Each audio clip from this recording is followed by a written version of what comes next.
Hiya guys, just tapping in a comment, say welcome everyone. I should have done that earlier on really, but welcome to another Escapement Show. It's been a month off now. I did a little stream from Geneva from the HCI show, so if you haven't watched that, catch up with that. But welcome to my good friend JCB. Hey brother, what's going on? Yeah, doing good, man. Man from down under. How are you doing? Haven't seen you for a long time. Oh, it's been a while. Yeah, it's been a while, brother. No, I've just been hanging out, man, just chilling, enjoying the weather down here. It's been really good. Good.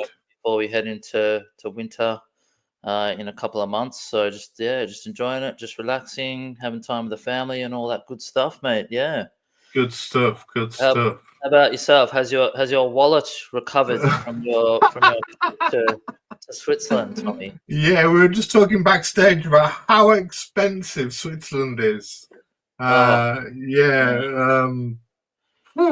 like expensive for people from Australia to go over to Europe and to Watches and Wonders. Like it's a big deal because we're far away and it's expensive, but even for guys like you who are in Europe or the UK, like Switzerland, like it sounds like it's a whole world unto itself. Like it's everything's at least double the price of what it is in the UK. Yeah, I was telling JCB, I mean, an Indian takeaway. We got an Indian takeaway and Uber Eats, and it was 40 Swiss francs each. I mean, that's basically £40, whereas an Indian takeaway in the UK is £15, if that, for each. So it was just astronomical. Is it like that all the time, or do you think they? No, it's like that all the time. Like that all the time. Yeah, and then even like around the part of Geneva where you guys were for the show, like probably the cafes and the bakeries probably had their prices jacked up even more that week, I would have thought. You know what I mean? To cash in on. Yeah. I mean, like a croissant probably cost 20 Swiss francs or something. Yeah. Yeah, I mean, I don't know, to be honest with you. There's whether the hotels jack up the prices, whether the restaurants jack up the prices, but I reckon they have to. I reckon everything is super expensive. A taxi from the airport into town is £50. If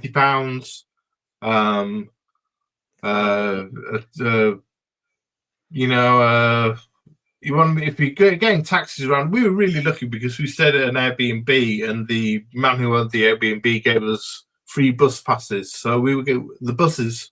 We were getting free buses into the centre of town and around and about. And we stuck to buses, but that was really good. Yeah, really good. Yeah.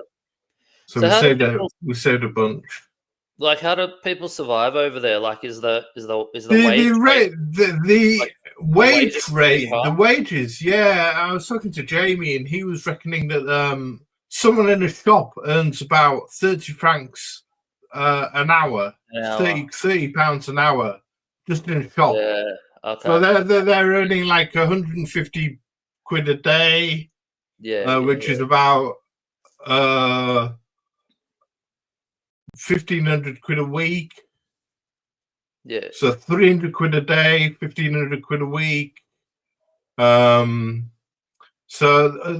a person working in a shop could earn about roughly 60,000 a year, pounds. Or Swiss francs. So so a banker is on what, 500,000, something like that, you know. So it's all relative for them, you know. They're earning a lot, they're paying a lot. But for somebody from outside the country going into Switzerland, you're paying a lot. Yeah, you got to bring the Vaseline with you when you come through the airport. Yeah. All right. Well, what do you got on the wrist there today, brother? Yeah, well, I thought I'd match up my t-shirt with my straps. So I'm wearing the old Panerai. Oh, yeah, Beautiful. Luminor, the PAM 352 titanium Panerai with the exhibition case back. Just a standard P9000. What they call the in-house movement, but that's the Panerai with the gilt hands, the gold hands, and the date, which is unusual on a Panerai. Tell me millimeters. What is it? 45? 44, 44, yeah, standard 44 Luminor. Yeah, I love this. I bought this in 2011 when the hype was around. You know, when it was all big and hypey. Yeah, I think if you're gonna have a Luminor, you got to get the 44. I think they had there's two sort of standard sizes, right? It's like 44 and 42. Yeah, that's a Due. That's not a real Panerai. That's 30 meters water resistant. That's a fashion. Oh, the Due is 42. Okay, so standard Panerai. I think it's either 42 or 40. Okay. When they started off in the 90s, they were doing a 40 millimeter Luminor. They're doing. Yeah, I think that's right. Yeah. They're doing 40 ones with the ETA movements. With the yeah. Wait, where on earth dressed yourself? Just wearing the Zenith, mate, the Captain today. I don't really wear it casually, so I thought I'd chuck it on and get it on casually today. Just nice. With my shirt here. We're talking Swiss, high-end Swiss. This is not high-end, but probably the most high-end Swiss watch that I've got. So celebrating their 160th anniversary this year. I can't. You can't see that there. Got to be the case back shot. 160. Forget it. 160th anniversary. Yeah, they brought out all these blue watches, and I was like, yeah, we'll get to those. We'll get to those. Yeah, they didn't look good, man. It didn't look good. Yeah. So yeah, big happy Easter to everyone. Unfortunately, some of the guys can't make it today. Ben can't make it. Y2K and Abdul's busy in Saudi Arabia. So we'll say hello to a few of the chat. Chili Burger, Saturday mornings, all right. Saturday night's all right to party. C-Nord, it was great to meet you. Watches and Wonders, my friend. Great to meet you. Happy Easter, everyone. Please upvote. Yeah, if you give a thumbs up, guys. If you enjoy what we do, please give a thumbs up. And if you're not subscribed, subscribe. Herbinator. Great to see you, my friend. Great comments in our streams. RAF_C, upvote number 9. Thank you very much, my friend. Kevin Hawthorne, Stalwart View. Good morning from Leyland, Florida. Good morning to you, my friend. It'll be a lot earlier than it is here. Watches with Dennis. He's up early. Thank you for watching, Dennis. Hello. How you doing, my friend? And don't forget to catch Dennis's stream. That'll be on at 10 Eastern Time. So 11 o'clock Eastern Time or 4 p.m. GMT. It's a brilliant stream. Watch Bronco. Greetings from Bahrain. Wow, we've got a worldwide audience.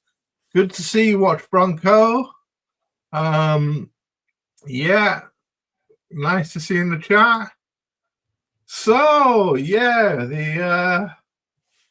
the holiday to Geneva. We'll start, shall we? I've got some photos to show you. Quite a lot of photos. Before we dive into the detail, Tommy, was this was Watches and Wonders? Was this your? I'm going to say was my third one. My third. I went originally in 2023 with Ben, who's the panelist on the show. And the Irish Watch Group. Yeah. I then went in 2024 last year with another group of the Irish Watch Group. With Aaron and Elton and Elias and a lot of other guys. That was a great great time. We had an Airbnb in France both times. 2023 we had one in Annemasse, which was just a short train journey to Geneva, and second time we had one slightly nearer Geneva, and I can highly recommend it. If you're going to Watches and Wonders, that's a great thing to do. Just stay over the border in France and get a tram or a train into Geneva, and that'll lower the cost immensely for your accommodation. For your accommodation. So yeah. That was going to just be my next question before you jump into the photos. Like, what would be, because you've been there 3 times now, what would be like your top 2 or 3 tips for people who haven't been before and who want to go? Yeah, accommodation. I mean, people like Archie stayed in a hotel, and I would say if you want to stay in Geneva, find an Airbnb, in one of the suburbs. The buses are brilliant. The travel is brilliant. Public transport, lots of trams, lots of buses. You can buy bus pass for a week, really cheap. And they have this sort of trust thing whereby they don't check your passes on the bus when you get on. The driver doesn't check you pass. There's no conductors. You just walk on. You just walk on, take a seat, and then walk off. There's no one checking your passes. I presume they do like random, occasional random checks now and again just to check that you've got a pass. But yeah, there's nobody coming on to check you pass. It's so you could skip the ticket 1 or 2 days maybe and get away with it. But then again, if they busted you, I imagine the fine would probably be like 1,000 fucking Swiss franc. It would send you broke, like you'd go into bankruptcy or something. Like Sinoda says, the public transport is brilliant. It really is,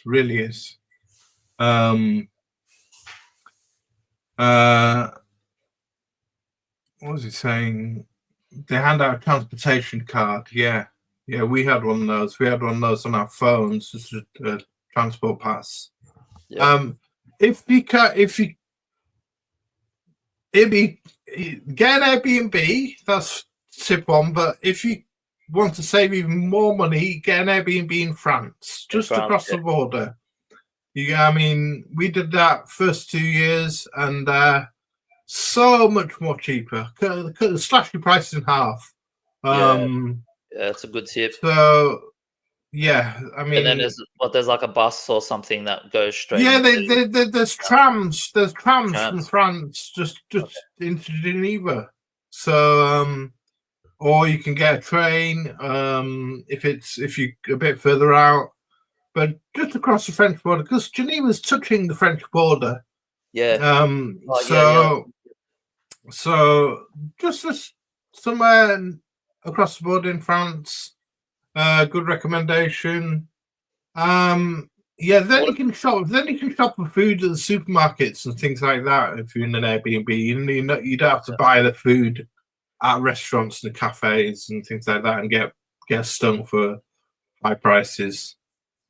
What would be a tip for like the actual Watches and Wonders like event and like the watch part of it? Like what would be your biggest tip for that? Like, and I've heard Archie saying things like, if you want to go to events, you need to get, be a VIP and get invited and all that sort of stuff. So in terms of the watch part of it, what would be a tip or 2 about maximizing your time there?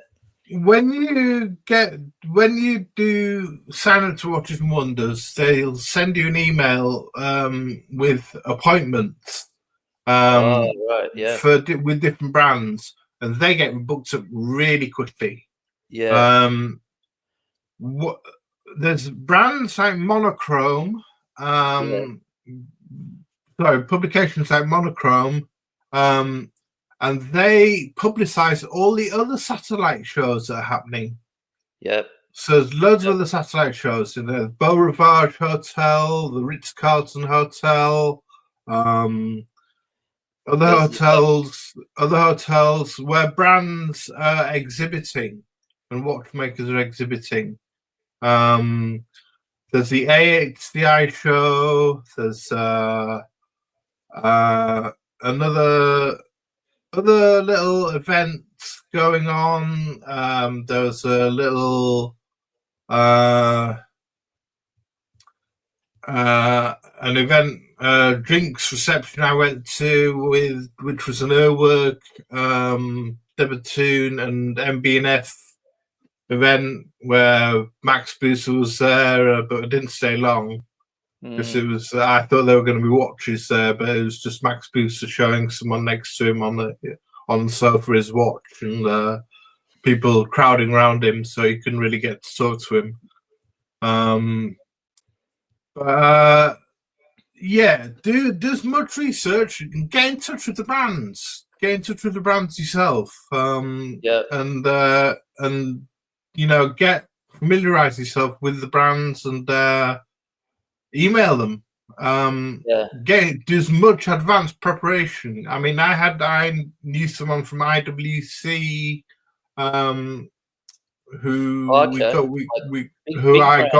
big brands you can meet up with as well. Yeah, I knew someone from last year from IWC that we met. We had an appointment last year, so I contacted him, got an appointment with IWC. Keslowitz got an appointment with Laurent Ferrier. Yeah, I heard about that. Yeah, JQH got Jonathan Quayle Higgins got an appointment with Anderson de Geneva. Yeah.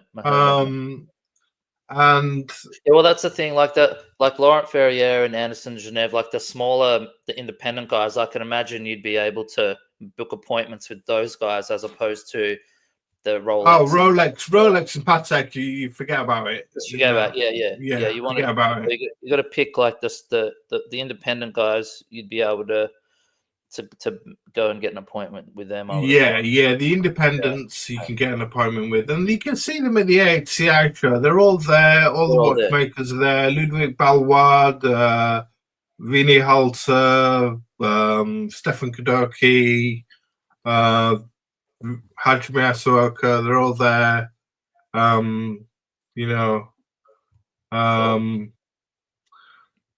So I'll just gonna bore you with a load of photos, guys, but we'll try and make it a bit of a discussion.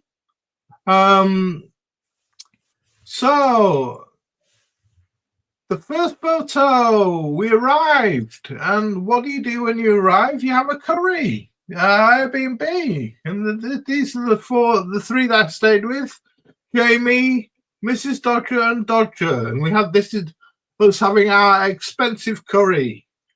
Our £40 a head curry. That's 160 quid worth of curry just on the table there. Yeah, and it was great. It was the first thing you do when you arrive in Geneva. You have curry, and it was wonderful. It was beautiful. Great to meet up with good friends and enjoy some food. Is curry as popular in Switzerland as it is in the UK? I think it's popular everywhere, to be honest with you. But it was great to meet up with good friends, and it was a lovely Airbnb we had.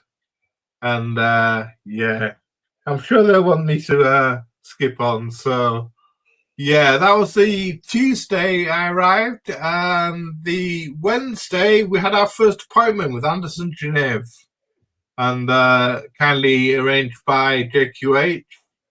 And they were amazing. They showed us some really good watches.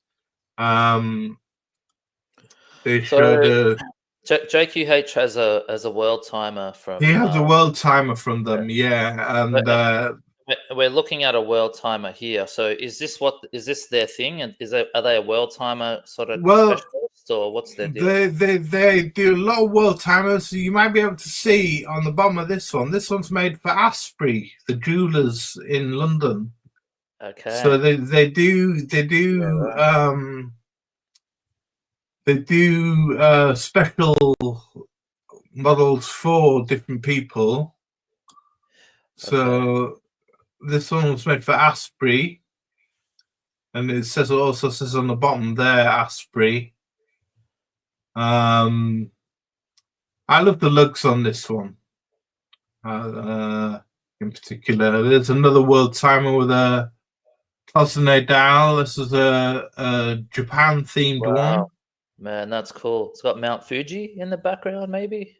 I think Mount Fuji and some nice, some lovely. Could be any mountain, really. Yeah, but it looks cool. Some lovely floral cloisonné. A bit further up close there. And they had this. They had a purple or pink rotor, pink gold rotor on it. Now, the man at the Alex who we saw at Anderson Geneva said that gold, when they heat gold, it goes pink, then blue, and then I can't remember the color after that, probably black. But it goes pink for about 2 seconds. Oh, no way. And so you have to time it perfectly, the gold, the pinking of the gold. You have to time it perfectly and take it out really quickly. Right at that second, just as it goes pink. Wow. So what an amazing color. You need to get this color. That's dope. Absolutely, it's beautiful, isn't it? Yeah, it's so good. That is so good. That pink. That comes out of the fire at that color. That's amazing. Yeah, comes out of the fire of that color. That's cool. Yeah, real cool. So with the cloisonné, do they do the cloisonné dials there in house, or do they get them? No, they get someone to do them for them. They get someone to do the cloisonné dials for them. So JQH has got a full world globe, and I think he was one of the first people to commission a globe cloisonné dial. So this one's done for someone in Italy, in Rome, as you can see, Rome at the top. Yeah, and they've commissioned. Italy. Yeah, just Italy. Yeah, very nice. So yeah, and then they've got a blue rotor on theirs. Yeah. This is all with the Benjamin Chi horology collaboration with Anderson Geneva. Yeah. These were gorgeous. I love these. These were jump hours. Yeah. And had these amazing. Where have we seen this before? Is this like a GPHG entry, maybe, or?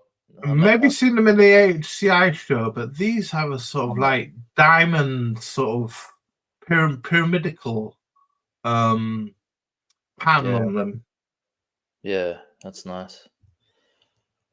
Really nice, really nice. And a gold rotor and a gold version as well.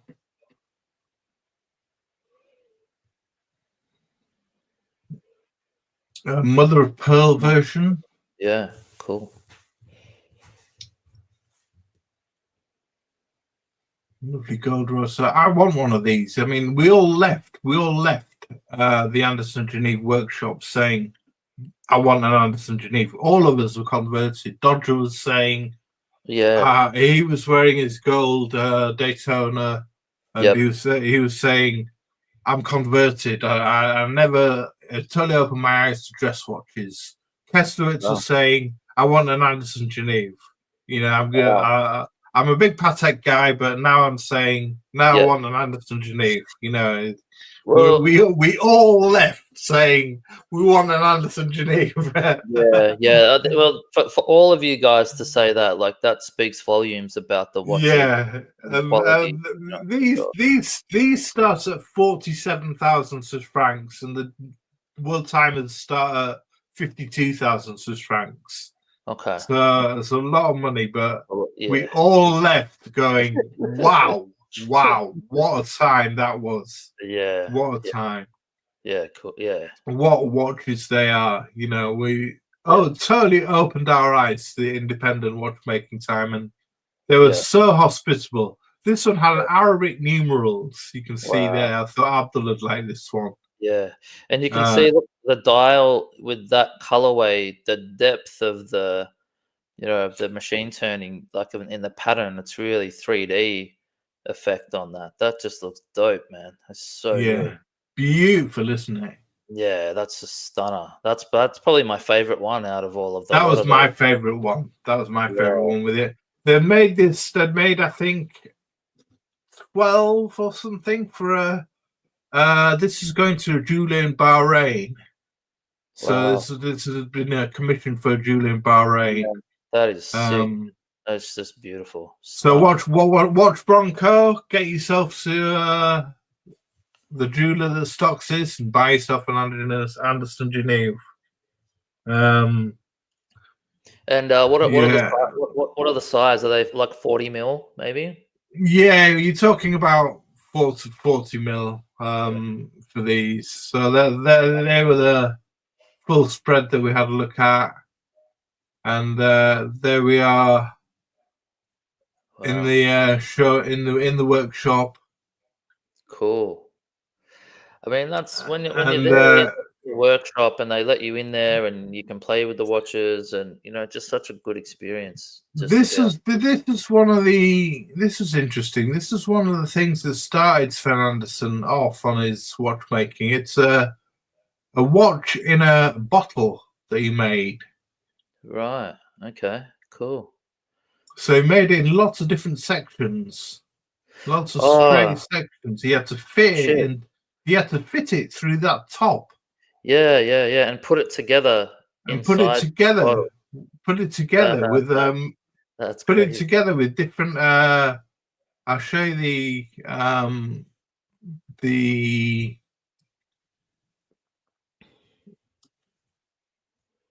That's one of the watchmakers. You had to put it together with these.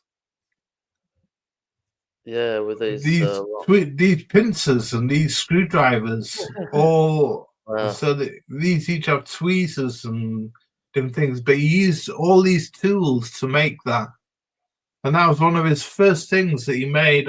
Sven Anderson. Really fascinating stuff. How long's he been sort of an independent maker for? Oh, well, he formed the AHCI, the Academy of Horology Creators Independent, with Vincent Calabrese. So he must have been going about 40 years or so. Okay. Yeah, he must. He's in his late 80s now, I think. Okay.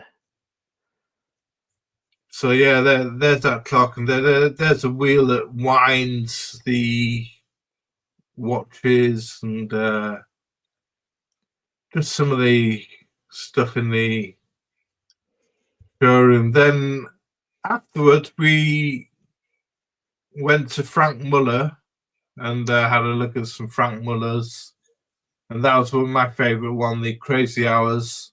Crazy Hours, yep. And then we went to Breguet, where we saw this amazing rose lathe in the Breguet boutique. We met up with Archie and went to Breguet, of course. Yeah. They had this amazing rose lathe,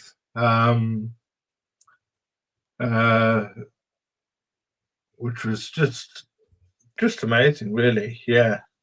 How old do you reckon that thing is? Oh, it was still working, but That looks 100 years old, doesn't it? Yeah, yeah. Looks pretty old, although they've got the like the microscope bit sitting there on the right on the top of it, so might not be that old. That's been attached new the microscope bit, definitely. That's a new addition.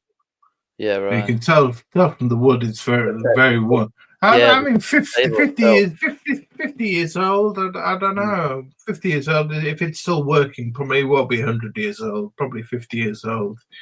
Yeah. It's, I wonder how many watch dials have been made with that machine in the past. Yeah, I mean, I know. I mean, how many Breguet dials? Yeah. I mean, Breguet, the kings of engine turning. So, yeah, how many dials have been made with that?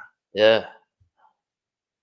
100%. Yeah. So here we met for dinner. With me, Archie, Goldfinger, OC, and Jamie.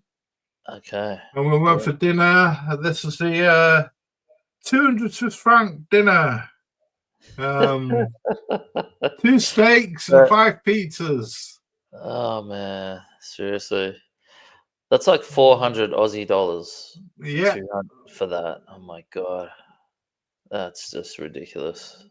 But it was great to meet with the guys. I mean, the Goldfinger was great. We did a wrist shot at the end, and cool. Look at this. It's all Patek. So Goldfinger's ice platinum Daytona with Oh yeah, you posted this shot in our group chat a few weeks ago, and I said, "Man, that Platona looks platinum amazing." Daytona with baguette diamonds. Baguette diamonds. Yeah. That's the one with the full ice blue dial. Ice blue dial. It was amazing. It was stunning. It's a baller watch. Yeah. Baller if you're into Rolex. Yeah. So Archie's World Time. Yep. That's what's OC got? That's OC's Patek annual calendar with baguette diamonds. Yep. Me with my measly Datejust. Yep. And Jamie with his amazing Cloisonné dial Patek World Time. That World Time is sick, man. It's amazing. It's amazing. So if you that's so funny. Like your Datejust is nothing to be sneezed at, but then in the company of those watches, it's just like whatever. If you just look at those watches, I mean, like sorry to say, Tom, but they my measly Datejust amongst that crowd of watches. Man, you got to step your game up next time, boy.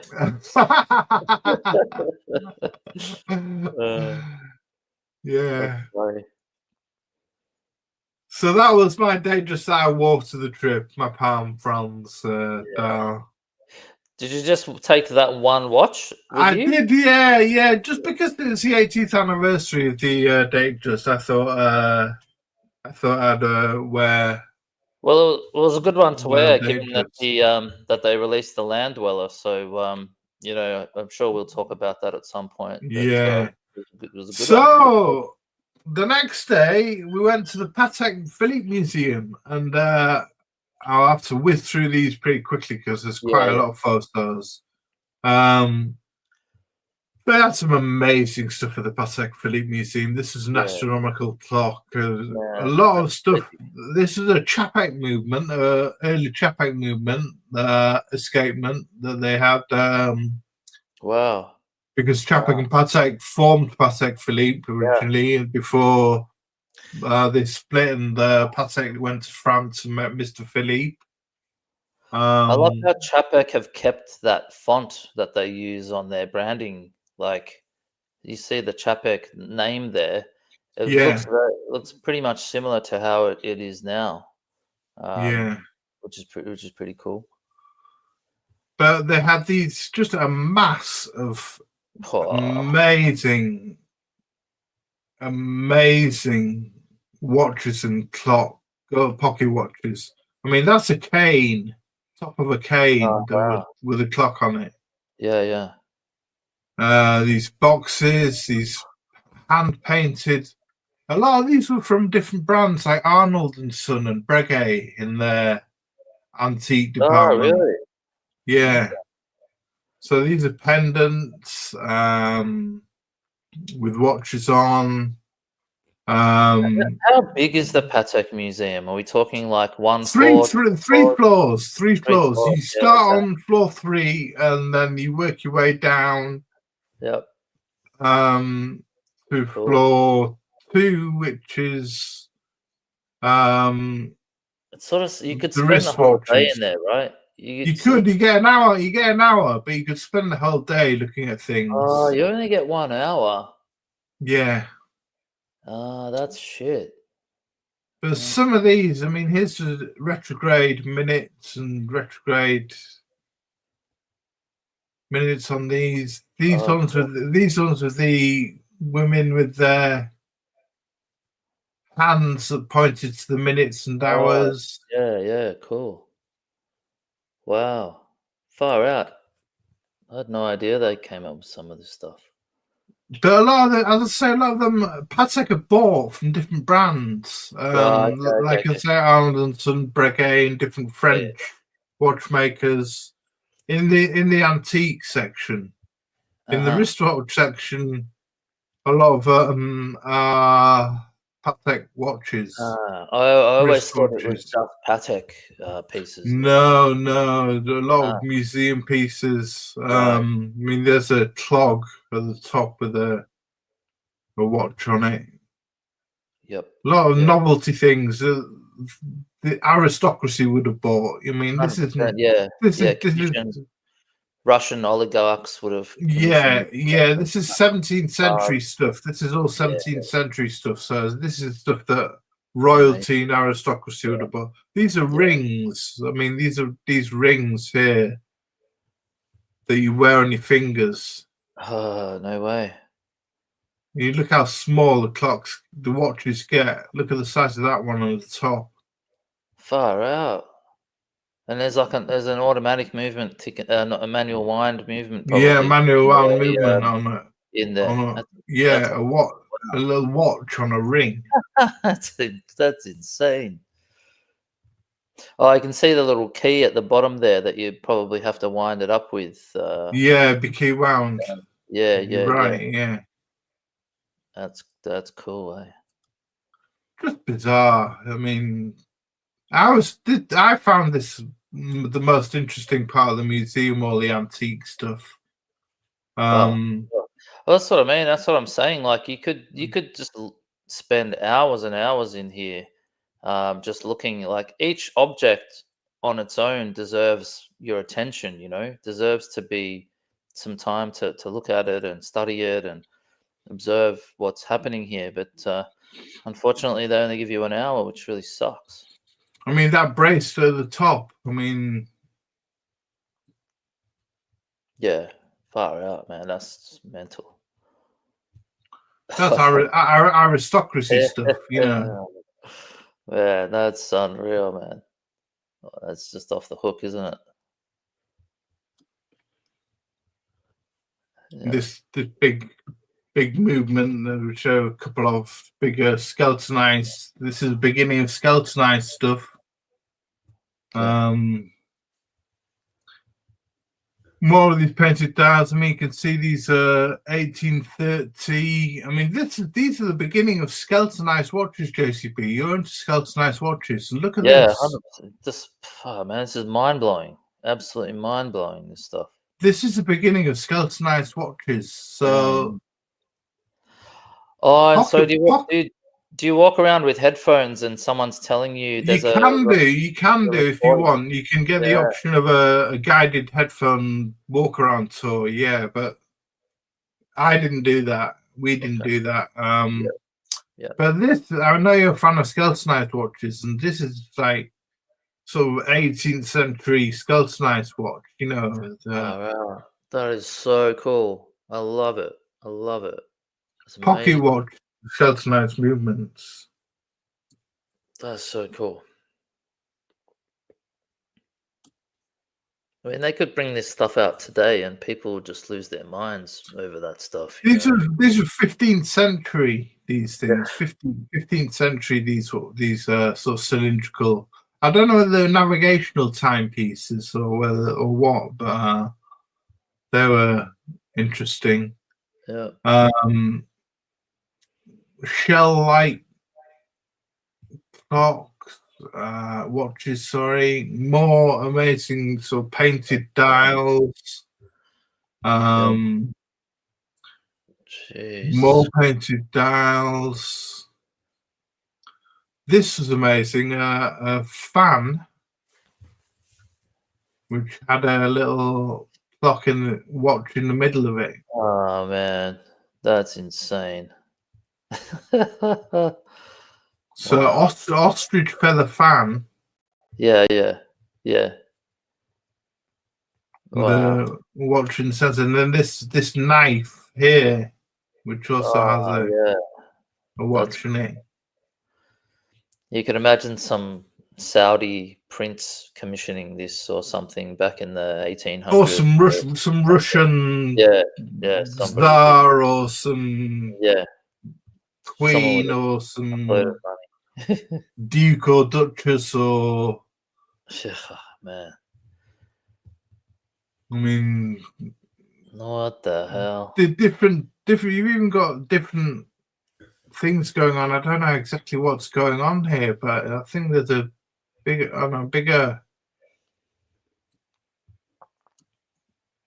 But you got different things going on. So I don't know whether these are different time zones or what, or whether they're compasses or whether they're. Who knows? Could be any. Maybe barometers or thermometers, even something like that. Yeah. Who knows? This was one of my favorites. This is a telescope with telescopes with clocks on watches on the end. Yeah, the cover.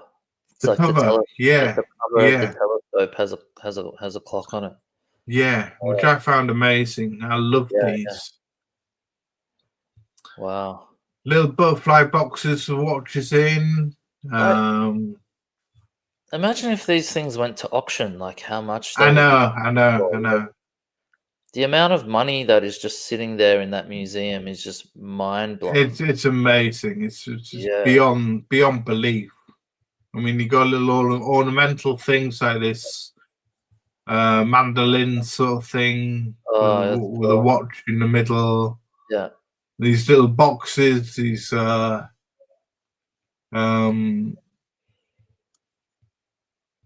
covered in pearls. You know, these. Yeah. So these are the things you'd buy your lover. You know, you'd buy your wife or.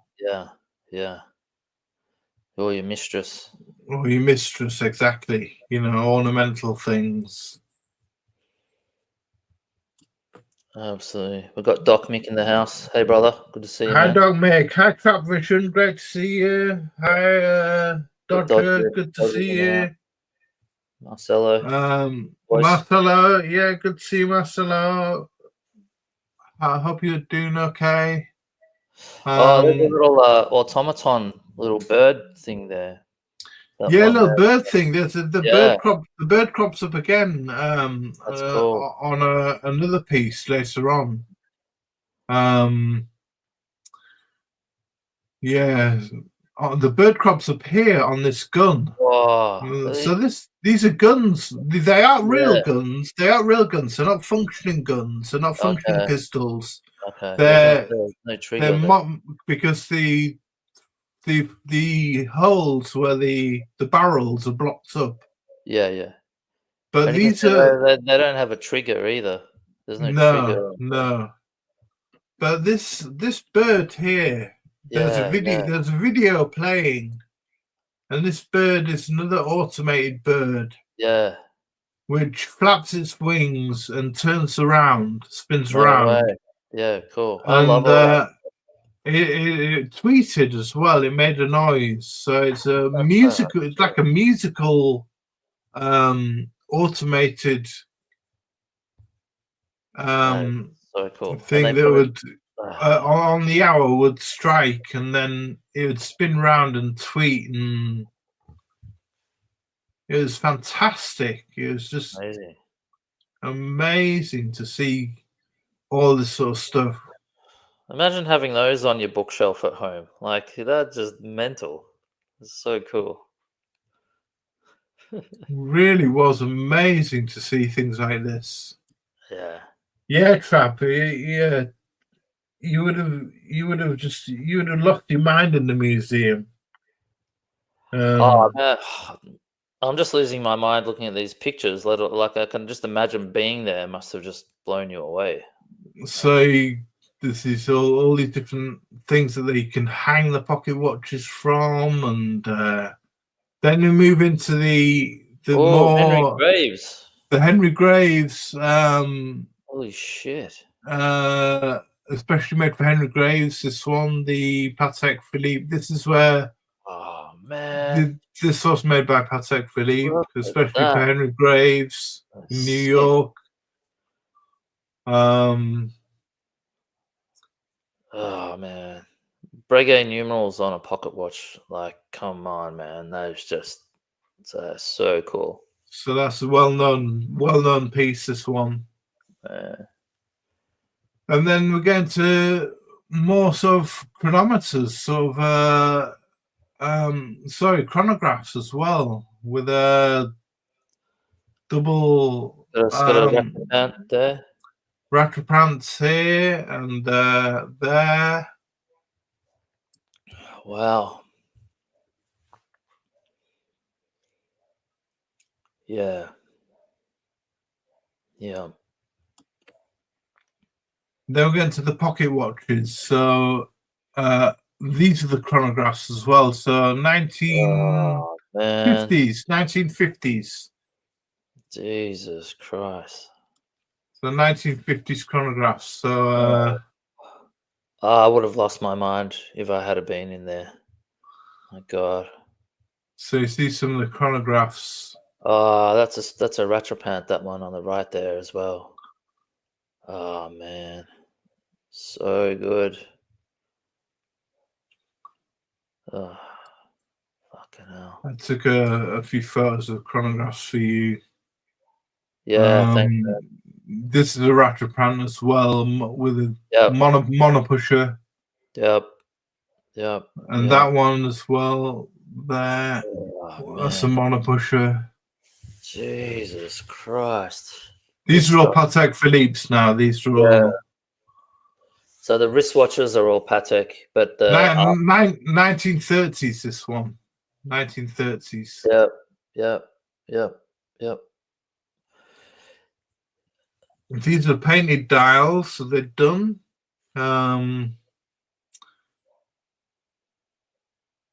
These are when we start getting to the perpetual calendars. I think this is one of the first perpetual calendars they did. Yeah, far out. Wow. I think that's dated 19. That's 1898. 1890. Yeah, 1898. 1898. Wow. Wow. So they did perpetual calendars in 1898. Yeah, that's just mental. And look at that one on the right there. You can see, I think it said 1940. 1941. Yeah. I mean, that the design there is, if you put up OC's watch next to that, it'll look exactly, not exactly, but you can see the lineage of the watches way back in time to Patek. Like, they just got it right back then. You know what I mean? Like, they're the fucking masters. They just knew what they were doing from day one. They just designed these things just so well, and because they've hardly changed throughout the years. Just fascinating to see these timepieces from back then, and how little that they've changed over the years, because they just got it right, Absolutely, yeah. And here we got the ground complications, the perpetual chronographs, yeah. Again, it's the same thing. You put up a 5270 next to these things, and it just looks exactly the same. Like 1960s, I think. Yeah. There's a little another automated bird box there. 1866. And there's a Grandmaster chime, one of the first Grandmaster chimes. Yep. It's 2014. Yeah. These I really liked. These were 1936. These were, I think it says 1936. Wow. These were pilots' aviation watches. Yep. So Patek doing pilots' watches, like they should be done.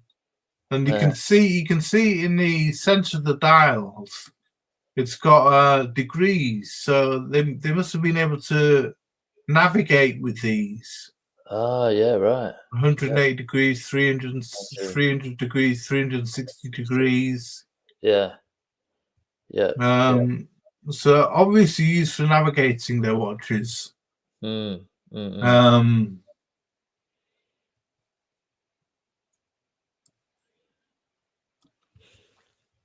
Speaking of OC, you've got him in the chat. Hey, OC, good to see you, man.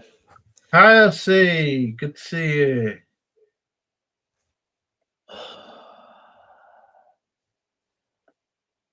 Good to see you, OC. Yeah, I didn't know that they made them back in 1936. Because you've got the Calatrava.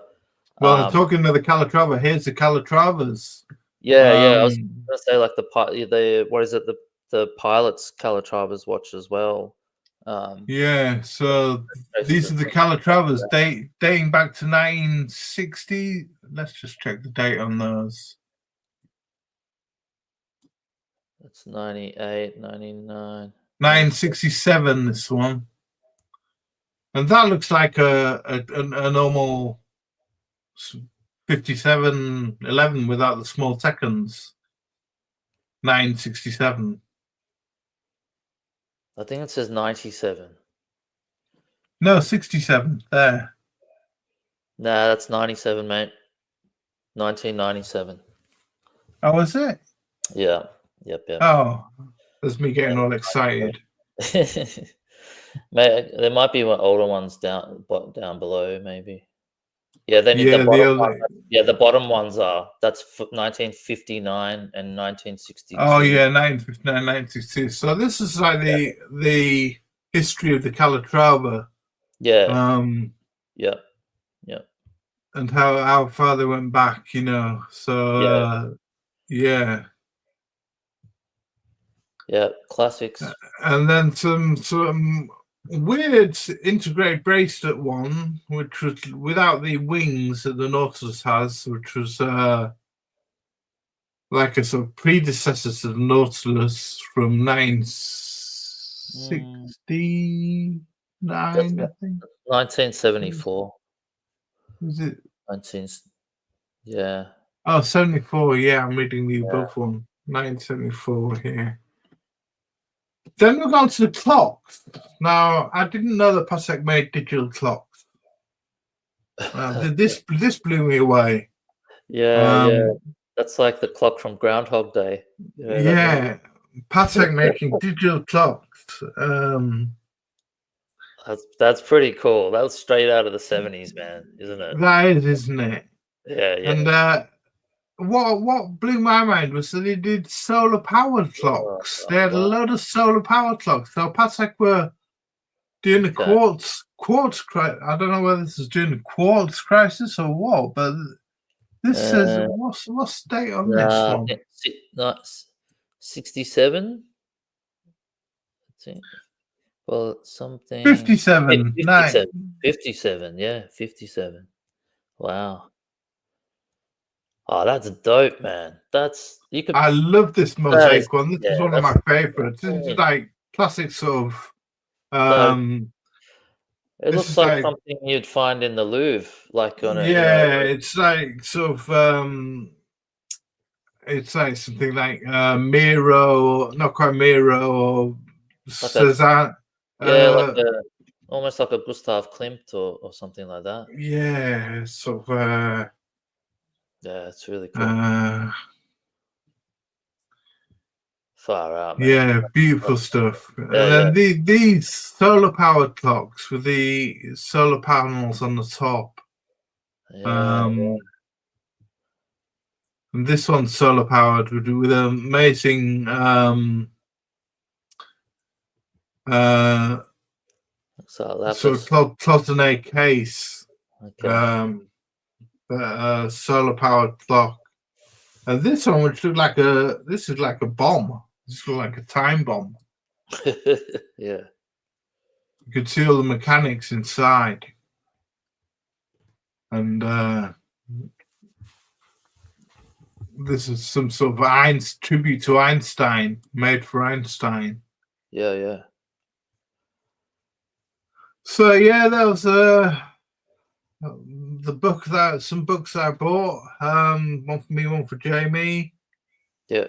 And then I met a friend. I met a man who works in Singapore for Horology Watches, and we went off to the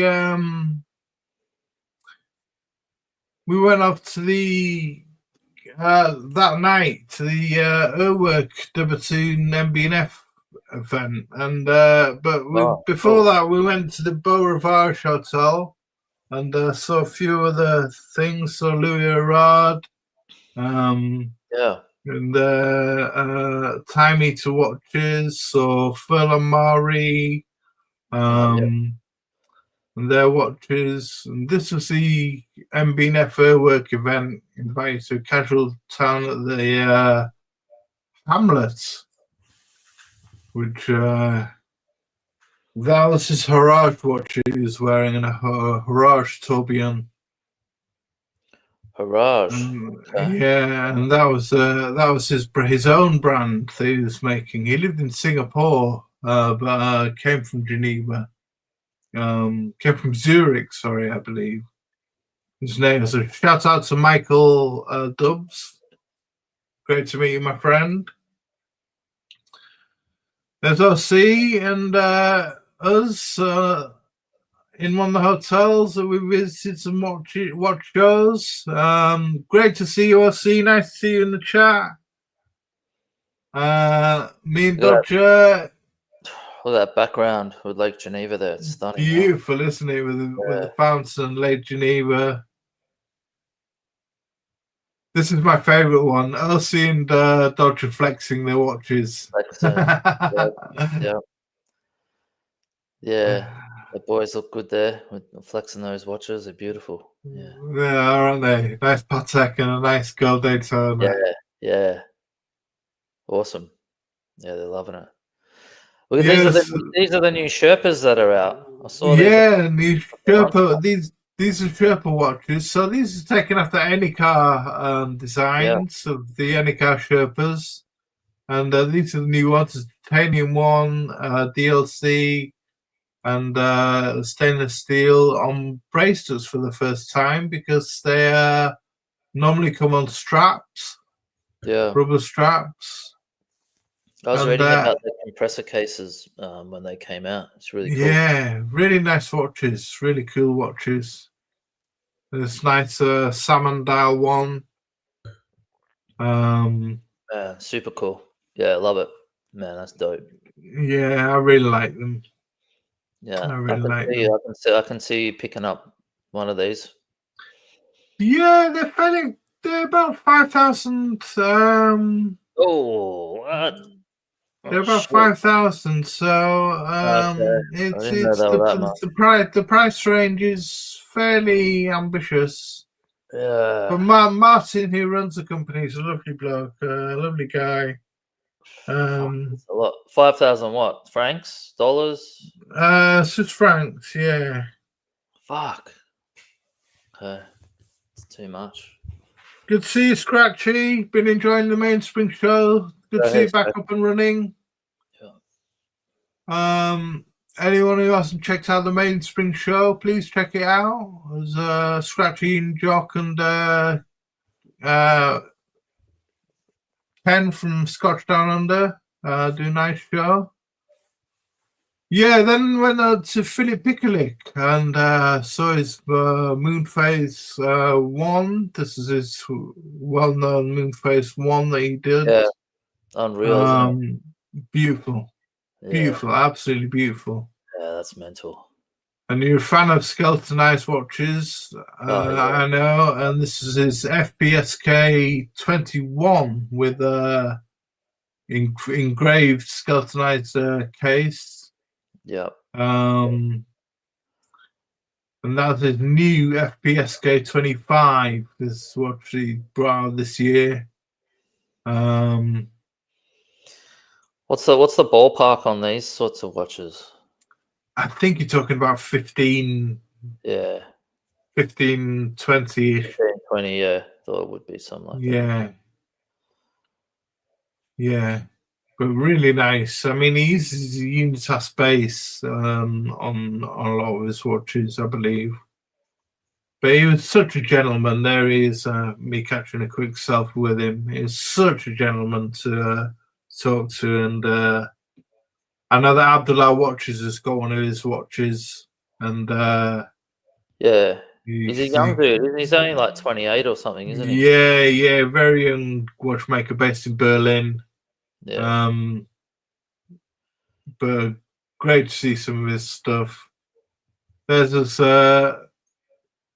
Dodger, Jamie, Mrs. Dodger, and by Lake Geneva on one of the bridges.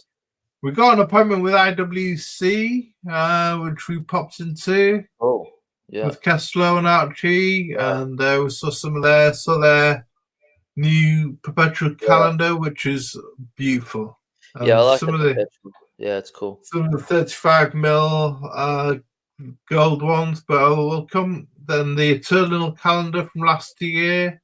I'll come back to IWC because I'll show you some more of their stuff. I tried on a Duometra in the JLC boutique. Yeah, that's mental. Oh, nice. Loving the Duometras. Me and Jamie, we went to the JLC boutique, and he was trying on a Polaris, which he rather liked. Yeah. This is our dinner at the FB Jean restaurant. Oh, yep. The Jean restaurant. Where we all had dinner, and it was very expensive. Yeah, I was going to say, did it set you back a kidney and a lung to eat there? Yeah, it does. It does. 200 francs it cost us each. But we had a great time, and it's great to. What was really good about this holiday was it was great to meet up with different people from different YouTube channels, and meet up with all the different people who were there, and meet up with people you hadn't met before. I mean, there's P-Cars on the right there. There's Tana, P-Cars, Kesterwitz, Jamie, Mrs. Dodger, myself, and to meet up with these people is, it's a once in a lifetime thing. To put faces to names, to actually meet these people, and then go for a cigar afterwards and a drink. That's Kessler. Kesterwitz is such a nice man. Such a nice man. Props to Kesterwitz. I love Kessler. I've never met him, but such a cool dude. He's one of my favorite dudes. Yeah, he's awesome. He's such a cool dude. So nice, so charming. Yeah. Such a nice person to talk to. I love the man. I love the man. He's so nice, so nice. Yeah, and, he seems like a really nice dude. Such a charming man, and he's got a lot of time for everyone. So polite. So I can't say enough about the man. So nice, so nice. And after the FB Jean, I even bought myself the last FB Jean apron that they had in the restaurant. Nice. Sent me back 50 Swiss francs, but I thought you only live once, and why not? Are you actually going to use it though? Or are you going to keep it wrapped up? That's a point. That's the whole thing, JCB. I don't even know where I'm going to use it. Yeah. Or whether I'll just keep it in this bag. Keep it in the bag, yeah. Because, like, imagine you go to cook yourself a curry at home and you're like, oh, I'll just put my Jean apron on, and then you're like, fuck that, it cost me $50. I ain't getting curry stains on that. No way. I like the bag more though, to be honest with you. It looks like I bought myself an FB Jean. Got a Jean, yeah. At least you can. You just keep the thing in, keep the apron in there, and that way you've got something new, like a new Jean thing in a bag, and you can actually say, oh, I've got a Jean in a bag somewhere. You know what I mean? That's pretty cool. It's probably the closest you get to having a Jean in a bag. You know what I mean?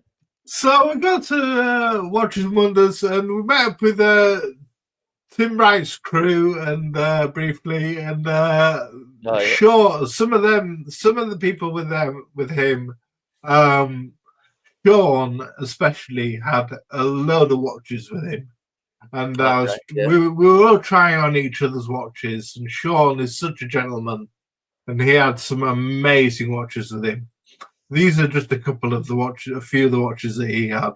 He had this beautiful Vacheron chronograph. Yeah, that's cracker, yeah. Which is a gorgeous Lemania movement, I believe.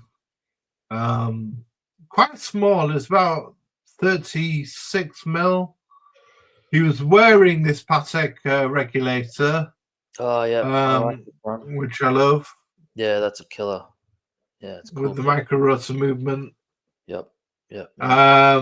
Miami Manny had this Breguet Marine, which is the classic previous generation, which I loved.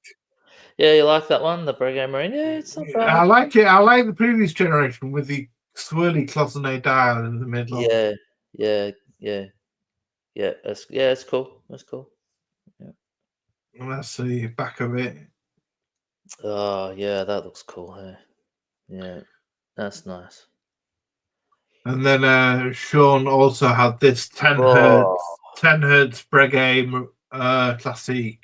Holy moly! With the 10 hertz movement. Holy shit! Oh man, just look at that. I mean, wow. Okay, boom. Yeah, that's next level. That's stepping it up. That's stepping the game up a bit. Yeah. 10 hertz. 10 hertz. Really? I mean, everyone does 5 hertz. You know, we got Longines with the Ultra Chron. You got Giro Perregaux. You got Grand Seiko. You got Zenith. You got the new Land Dweller at 5 hertz. But this is double that. This is running 5 hertz. I'm pretty sure the El Primero, and then 10 hertz. So how accurate is this thing? Must be like 1 second a month or something like that. Oh, God knows. But it was amazing. Yeah, absolutely amazing. Far out. So there's everyone sat around the table having some drinks at Watches and Wonders. They got yep. Who you got there?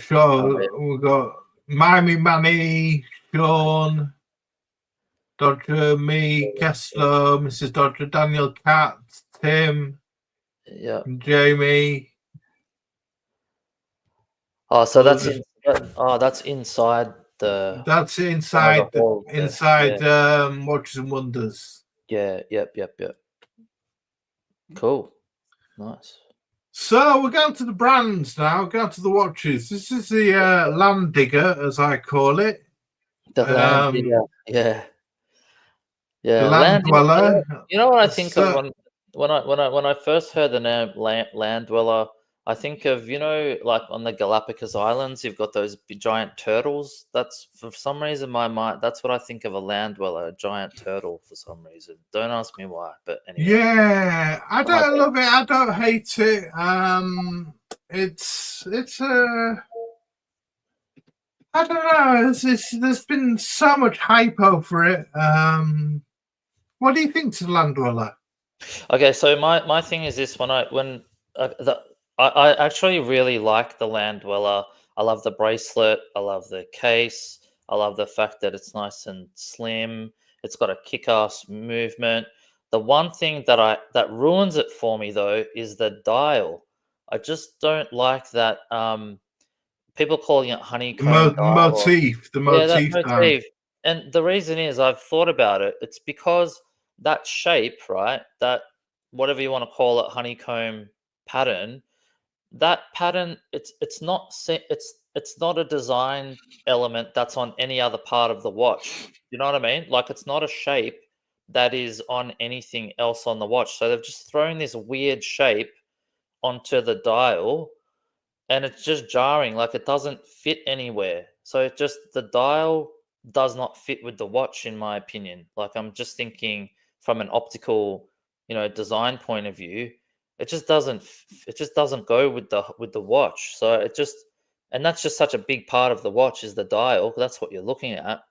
So overall, I mean, like I'm really torn about this watch because I do love the bracelet, I love the case and all that sort of stuff, but then the dial just ruins it. So I reckon what they'll do is, in a few months I reckon they'll change that because a lot of people are saying what I'm saying as well, like the dial stuff. Yeah. I reckon You're right. We'll see different motif, or they'll just get rid of it altogether, or something like that. Yeah. Well, I think it'll become like the Datejust. They'll do different motif dials. Like I've got my palm dial. I don't know whether they'll go that far with it, doing palm dials, but they'll do different dials. You'll get champagne dials. You'll get, you'll get different sort of normal dials. This is a motif dial, but I think they'll expand into different colored dials and maybe not colored dials as such, like the stellar dials or the new pastel dials, but I think we'll get a plain dial. We will get a plain dial. Yeah, I'm not really up for like a plain dial, but some sort of motif on the dial which just goes with the rest of the watch, like the other elements, like geometrically and from a design point of view, having a cohesive motif with the other elements of the watch. That's what they need to do, because that motif there just doesn't fucking fit any other part of the watch. Well, I guess this does in a way. For me, this does in a way fit the motif of the watch because it is a sort of hexagonal shape. The watch, it is a sort of it's got that shape to the case. It's got that sort of shape to it does have a sort of theme going to it for me. But yeah, to me it just doesn't. It's a bit too jarring, I think. Yeah, too much. I get you. I like the flat links though. I think that's really cool. The flat links are cool. Yeah, I think that's real cool. And the fact, it's like they flattened it out, and so they've done it in rose gold, they've done it in platinum, they've done it in steel. That was a 36 steel. That was the 40 steel. That's the steel bracelet. They're making a big thing of, and the separated in dial. And I held my Datejust next to it. So this is the 36 Datejust and the 36 Land Dweller. You might get a better picture there. Yeah. And which do you prefer? I prefer the Datejust, to be honest with you. I prefer the classical Datejust. I'm being a bit romantic here because it's the 80th anniversary of the Datejust, and I like the classic round Jubilee bracelet as opposed to this flat sort of Tissot PRX Royal Oak generic integrated bracelet. You prefer your one, yeah. Yeah, what are your thoughts? It's good. I'm not sure if I like one or the other. I definitely like like I said, if they changed the dial on the Land Dweller, for me it would be a game changer. Like I would dig it a lot more than what I do. I've seen there's this guy, Watch Advisor. He did a really good video on the Land Dweller where he had the watch hands on and he showed a whole different angle, like a whole ton of angles and stuff like that. It actually looks really cool. Like I actually dig it a lot. But the dial messes it up for me. So once they change the dial, I reckon we'll see it'll make it a lot better. Yeah. So go to the Rolex releases. Are you a fan of this new left-hand drive GMT with the green dial? Yeah, look, I thought I was when it first came out, but the more I see it, the more I'm like, it's just not doing it for me, to be honest. Yeah.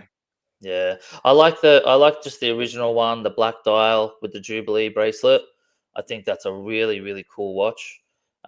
Here, yeah, like it's just okay. Like it's not.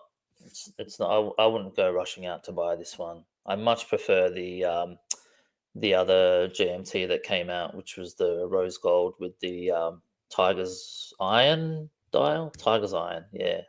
I mean, that's way that is a really super cool watch. What do you think about this one, man? I'm not. I don't go with the buzz. I'm not that fussed. Yeah, it's just came out. It's just It's just sort of like It's cool. It's a GMT. It's another GMT. It's another color. It's another. It's a Destro left-hand drive. It's not particularly. It's a ceramic dial though, which is pretty cool. So you got that is cool. Yeah. So ceramic green to match the ceramic green bezel. That's there. That's. What do you think of these OPs? We've got a purple. I think they're calling that lavender. We've got a lichen, sort of pistachio, and we've got a beige. So we'll go through these individually. Yeah. No, look. New pastel colors. They're toning it down from the bright stellar dials, and they're going, a bit more.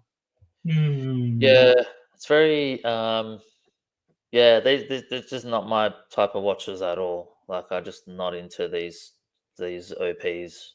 Even the previous ones with the stellar, the more pronounced colors, it was just like they just bore me. They're just three-handers generally bore me, and I'm just like pastel colors, big deal. It's just for me, it's nothing to see. What are your thoughts? What are you into them? They didn't really grab me as much as I like the stellar dials. I like the yellow stellar dial. I like the coral red. The green one's cool. Yeah. These didn't really. I don't know. It's good that they've been made. It gives more options for people, and but yeah, I mean. I don't know. Nah. It's just fucking boring, man. Yeah. Okay, 1908. What do you think of this? Now it's on a gold bracelet. Yeah, I love the bracelet. Love the bracelet. It's amazing. It's like a work of engineering art. It's so like a seven link bracelet. Yeah, it's dope. It's really. I just don't like the color of the dial. That's all. If this imagine it had like a slate gray sort of color or like a darker color dial would have done it for me. I just, gold with white is not my jam personally, but overall as a watch, I really like it. I think it's a really cool watch. And on the gold bracelet, man, come on. Yeah, it's killer. It's a dope watch, man. Really nice. The new ladies, red lacquer dial, I presume that is. Date. Oh no, date just. Sorry, date just. Yeah. Yeah, with the president bracelet. It's like a date just with the president. It is, isn't it? It's a funny one. That it's with a diamond bezel. It's a funny that. It's like a date. Yeah, mix, a bit of a isn't it? hybrid. Hybrid, yeah. Yeah, Funny I one. think if you're like a 70-year-old lady, you might rock that. Yeah. So we'll go to the Daytona, the Tiger's Iron GMT, and the Sky Dweller. What do you reckon to the Daytona? This one, yeah, I don't get it, man. I don't get okay, when you put a yellow metal with this color with the black strap, it just does not work for me at all. I don't get it. Like, this would be so much better in a white metal, like platinum. Like, you got the ice blue, like that's generally reserved for platinum watches anyway. So why wouldn't you have made this a platinum Daytona with that metal? That would have been killer. Just change the color of the metal for me. That's what they should have done. So yeah, I'm not digging this one. When you saw it in the metal, did it look good or was it weird or? I just didn't really. I'm not a Daytona fan, and I just thought another Tiffany blue dial, really. Yeah. You know, I like the color. Blue and black as a color combo is awesome. Like Tiffany blue and black is dope, but with the yellow gold, it's just too weird. I mean, I'm sure it should have been white gold. Platinum would have been better, right? Because they reserve that, generally speaking, right? That color Tiffany blue or that pastel blue is what they put with the platinum models, right? Okay. You know what I mean? So that just makes sense. If you're going to bring out a big heavy hitter watch like this, put it in platinum, white gold as well, maybe. Yeah, sure. But I would have Tiger's Iron Datejust, GMT. Sorry. What do you think of this one? This one's really cool. Yeah, I really dig it a lot. Yeah, no one was expecting this. It came out of nowhere. It's like Tiger's Iron. What the hell even is that? I don't even know if it's an actual material. It's a combination of 3 different stones, I think, or metal. I can't remember what they are. Hematite or something, and some other. Yeah, I can't remember what they were, but several other channels have covered it. Yeah, well, whatever it is, like I think it looks dope. I really like it a lot. It all works together. The colors, the brown coming through, and you got the gold flecks on the dial. It all matches. It all up colors in the watch. It all works together really nicely. Yeah, it's dope. I love it. Yeah. Yeah. What about the new Jubilee bracelet, Gold Jubilee Sky Dweller? Yeah, okay. Bit meh. Yeah, I'm not a huge Sky Dweller fan anyway, so when they bring one out, I'm just like, yeah, okay, whatever. But as an object, yeah, it's nice. Gold, you can't, yellow gold and a green dial, pretty hard to beat. So yeah, very cool. So we get to our Florent Ferrier appointment. Here's Tanzil Patek Philippe inspecting the Laurent Ferrier, and there's Kustowitz inspecting one. These guys actually look like they know what they're doing. That's funny. Yeah. Oh, very cool. Oh, Tam's rocking the world time as well. Okay, he's got one. Yeah, he's got his world time. It was a world time fest. World time fest. Yeah. Yeah. So this is the Grand Sport tourbillon. Yeah, this is beautiful. I love it. I love this salmon dial. Yeah, that's titanium as well, isn't it? Titanium. This one. They do it in yellow gold. I think is rose gold. With the salmon dial, beautiful watch. Pretty sick. Yeah, that's pretty. Yeah, really nice. Beautiful. Yeah. That's cool. Yeah. I wasn't a big fan of like the bezel. See how on the corners it sort of thickens out a lot, but when you see the watch like that, it works. It's pretty cool. Yeah, hidden tourbillon as well, so you only see it from behind. So it's a stealth tourbillon. So it's not showing it off. Is it slim, that watch? It's not too slim. No, it isn't. No. So here are some of the others they showed us. which I'll get to.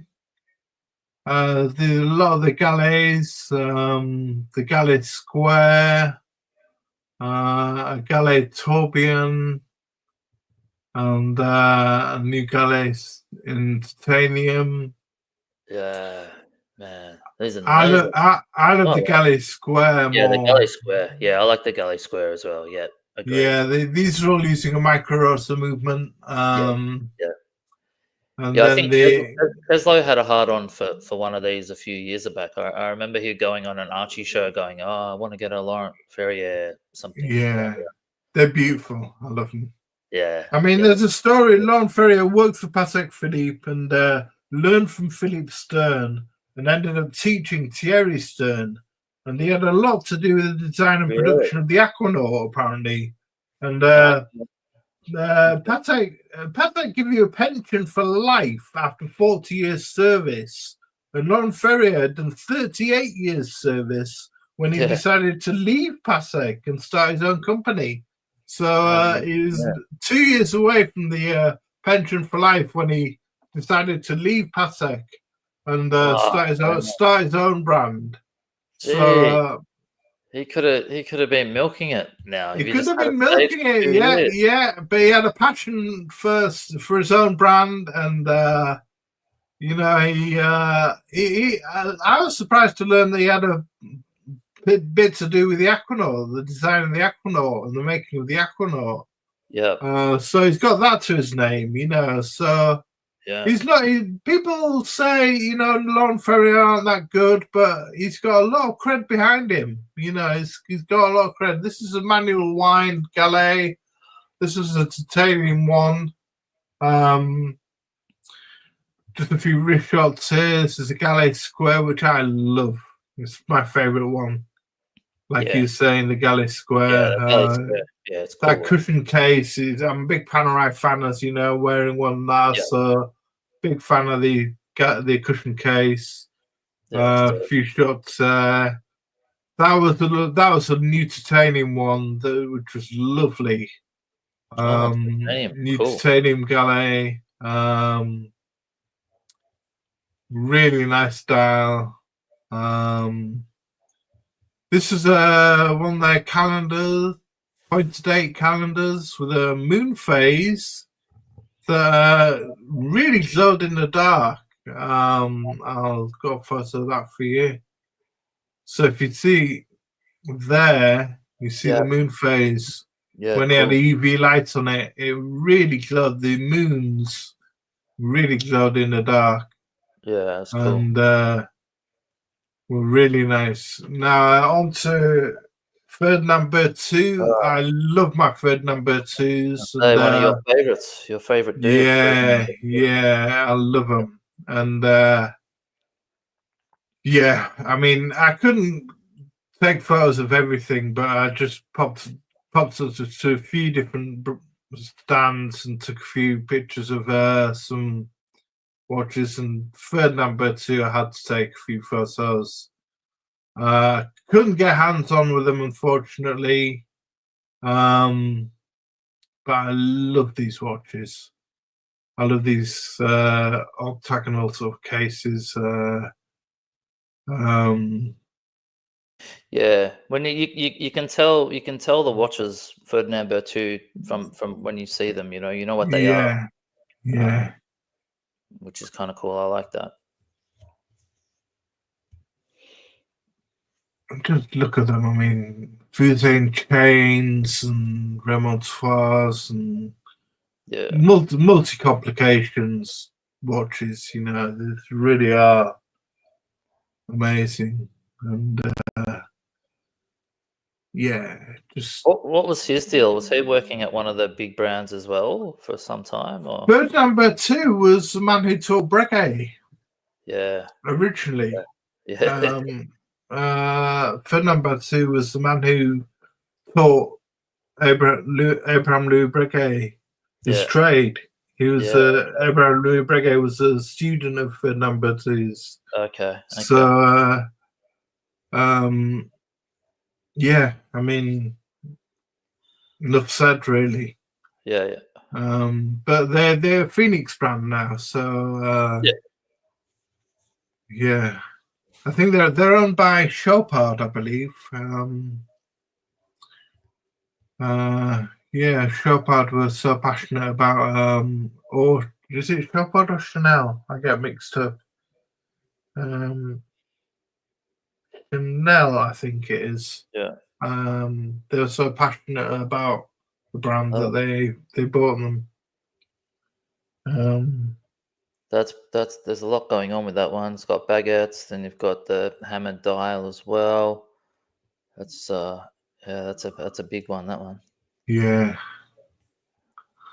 Gronfeld.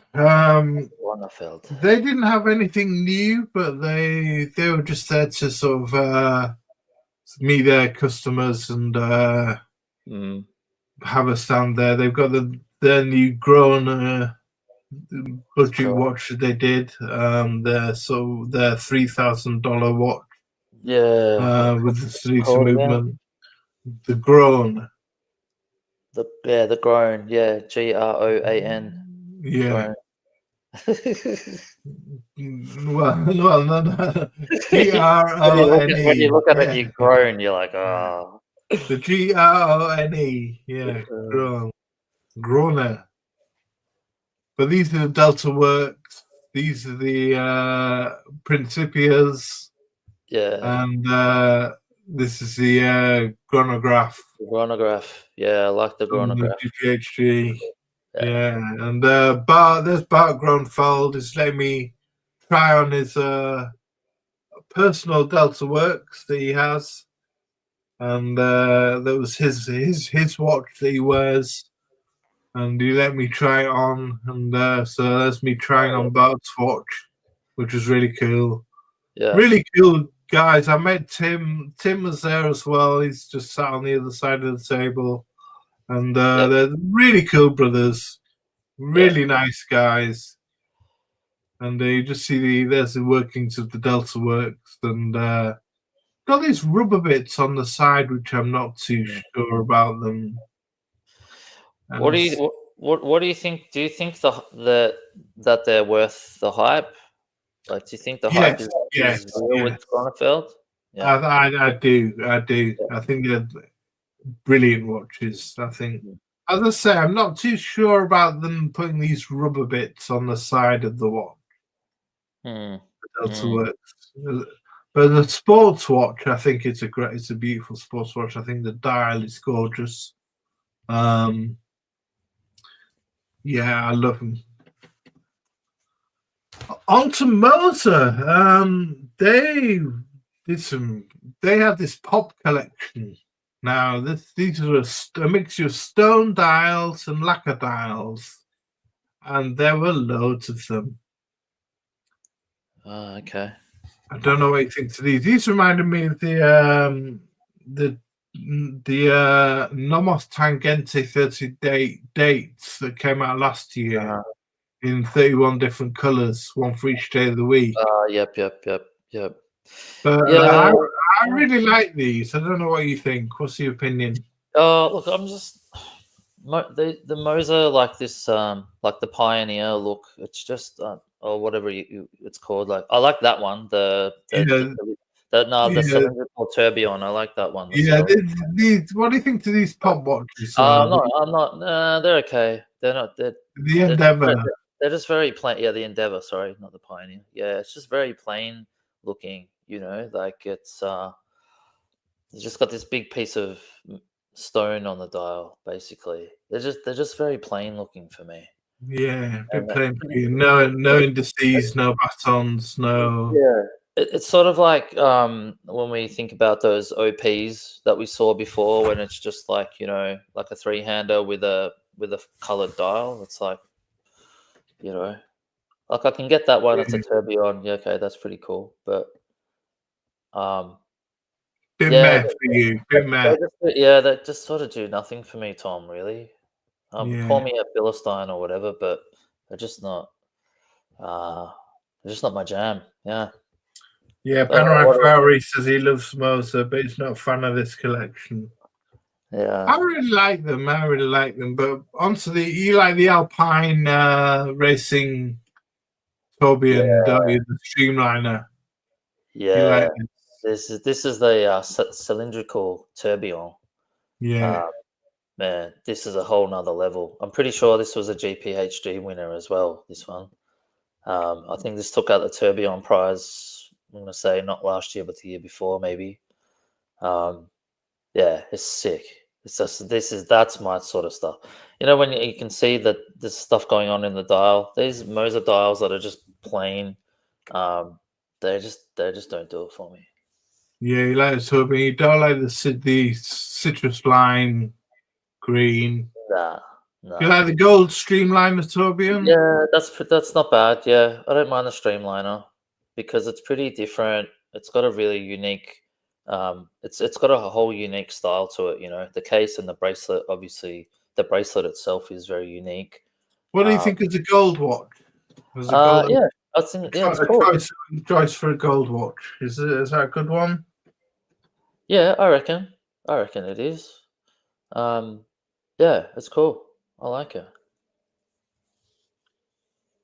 Purple dial Streamliner. I didn't like this. Yeah. I thought this was a bit, maybe a choice for the ladies, but I didn't really like this. I mean, I don't know whether they're trying to make purple the new green, because we've had blue, we've had green, we've had what's the next color? You know, they're trying to make purple the new color. There were a few purple dials. I mean, I know Arm & Strom, which I didn't get to visit. They brought out a new purple dial watch, but this is one of the nice ones which I liked. This enamel dial Endeavour tourbillon, sort of cracked enamel dial. Yeah, that's kind of cool. You don't like that? No. Yeah, you don't like the Vanta Black either? Vanta Black. Yeah, Vanta Black's interesting, I think, because technically it's supposed to be the most black dial ever, or the most black material, because it absorbs all the light and yada yada yada. So I think from a technical point of view, Vanta Black is cool. I don't mind it. So yeah, it's kind of cool, but look at that. It's just this big black dial, you know what I mean? And then you just got the gold hands. Like, it's just like, how long could you look at that? Like, how long until you got bored of that watch? You know what I mean? Yeah. Well, I don't know. A lot of people like black dials. Yeah, Chili Badger's saying he likes the dark purple's really nice, but in bright light it can look a bit pinkish. Yeah. Yeah. This is the Messina Lab chronograph you quite liked. Yeah, I don't mind this one. Obviously, being chronograph, this is pretty cool. Yeah, I like this one. Yeah. And that was I know Mason once got one of these, funky red. Funky red. Streamline, the Heritage.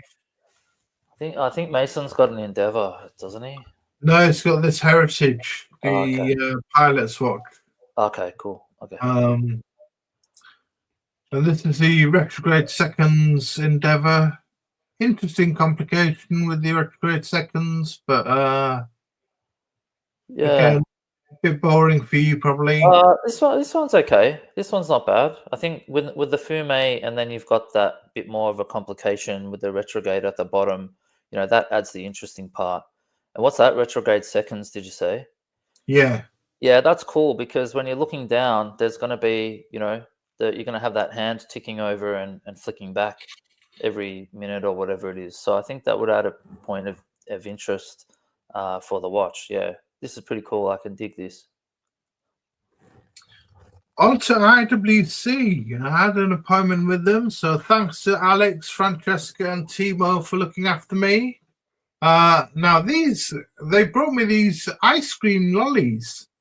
One mango flavored, one vanilla. Couldn't tell the difference because of the color, but they were in the shape. They don't look very appealing, though, do they? They're beautiful. They tasted gorgeous, and they're in the shape of an entrepreneur. Yeah, I'm sure it tasted nice, but it doesn't look very good. It looks like it doesn't look nice. No, but it's in the shape of one of their new ceramic entrepreneur. So yeah, I tried on a few of their watches. The perpetual calendar, which I've shown already. Yeah, that's cool. Beautiful watch. Beautiful watch. Probably my favorite of the entrepreneurs. I tried. They've made it a 41 mil case instead of a 40 mil standard 40 mil case. Yeah, it looked great on wrist. Yeah. Yeah, I like that one. How much is that, do you reckon? Oh, I think we're touching probably 30 or something. 40K, I think. Yeah. Because the Ingenieur, just the standard three-hander is really expensive, man. It's about 12,000 for the standard three-hander, yeah. It's a bit much, I think. It is, yeah. It is. The entrepreneurs are quite expensive. I think this is 40 or 50, something like that. Big cash. This is the ceramic one. Ceramic. Yeah, I like ceramic. Yeah, it was okay. It looked nice on wrist. It's very light, extremely light. Yeah. And is it more of a charcoal color than black? Because it looks like it's more of charcoal. Yeah, it's a bit of charcoal, a bit gray, more grey tinge to it than dark black. Yeah, than jet black. I mean, that is under bright light. So, there's a movement that they're using, standard entrepreneur movement. This blew me away. This red gold entrepreneur. So they've entered the gold space. Do you prefer this or the streamliner in gold? Probably the streamliner. The streamliner, I reckon. Yeah. Because I think, like this is quite an industrial design, like that, and also conceptually, Ingenieur is supposed to be like a, like the scientist's watch and like a professional's watch, and so then you chuck gold on it to make it a luxury piece. It doesn't quite fit for me. Do you know what I mean? Like the idea of a gold Ingenieur doesn't quite sit. It's fine though. It looks okay, but yeah, I like it on the streamliner better. I love Chili's comment. It looks like an ashtray. I think he was saying that about the about the Vance Black. No, the ice creams. Oh, the ice cream. I reckon. I think I saw that comment pop up there. Yeah, it should look like an ashtray. Yeah. Thanks, Chili. I ate both of those. I ate ashtrays. I'm sure they tasted good. Yeah. Yeah, so this gold entrepreneur I really liked. I mean, yeah. I don't know how many they're gonna sell, to be honest with you, but it was a nice watch. It'd be damn expensive, I would imagine. When you get it's got 250 grams of gold in it. So it's a heavy watch. That's gonna cost a lot, man. Yeah, that's gonna cost heaps. It is. Probably it's gonna be a lot of money. Somewhere 80 grand or something. Oh, probably more. 80 to 100. Yeah. Like, who's gonna buy that? Really? Come on. Hey, that's what I was thinking, but hey, they've got to put their feet in the. Everyone went gold last year, didn't they? Rolex just went straight full gold, so everyone's doing gold this year. Dipping their feet in that. They want to get the rich money. I don't know whether how the watch market's doing in general, but everyone wants a piece of the pie for a gold piece. Nothing special on the movement, just the standard movement with the gold rotor. This one was interesting. It was one from the new film Formula One with Brad Pitt that's coming out. Oh yeah. They had the whole IWC had the whole stand with Formula One cars from the movie and Range Rovers with cameras on that had been used in the movie. But Brad Pitt wears this watch in the movie. Okay. Really nice green pistachio dial. Yep. I don't know whether it's that different from. I mean, pistachio again. It's a bit like the Rolex pistachio. People go for pastel colours. This one's got a lot more going on though. Like it's a lot. You can see with the light. It plays with the light more. It's more metallic. It's a nice watch. Yeah, so much better. So much more going on with that dial compared to the gilt on the hands and indices as well. It's got gilt on the hands and indices. Yeah, that's cool. Is that that's the full size one, the 40? That's the full size one, 40. Yeah, 40. Yeah, I like that. That's cool. Yeah, I like that one. These are the 35 mil entrepreneurs they brought out. So I don't know whether they're heading for the female market here. Yeah. But this is next to my 36 mil Datejust. So it looks bigger than 35. It looks a lot bigger than 35 mil. Wears a lot bigger. Yeah. Was a lot more metal at the top of the case and the bottom of the case, you know, that you know, you see how your watch sort of it comes in at the lugs and it's nice and svelte, whereas the IWC is a lot more chunky in general. Yeah, sort of probably wear more like a 37 or something. That's got an exhibition case back, so a lot of the standard entrepreneur doesn't have an exhibition case back, so it's interesting to see this have an exhibition case back. And this is a lovely Aquatimer. International Watch Co.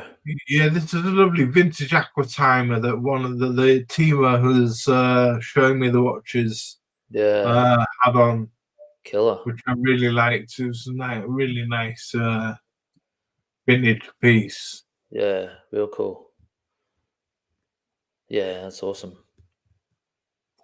So there are a few others that they have. This is a nice Pilot's perpetual calendar chronograph that they had with these digital date displays. Okay. Which was quite interesting. Perpetual calendar, digital date month. Okay. Yeah, that's pretty cool. Then the big Pilot shock absorber tourbillon skeleton. Yep. Yeah, I saw that somewhere in an article.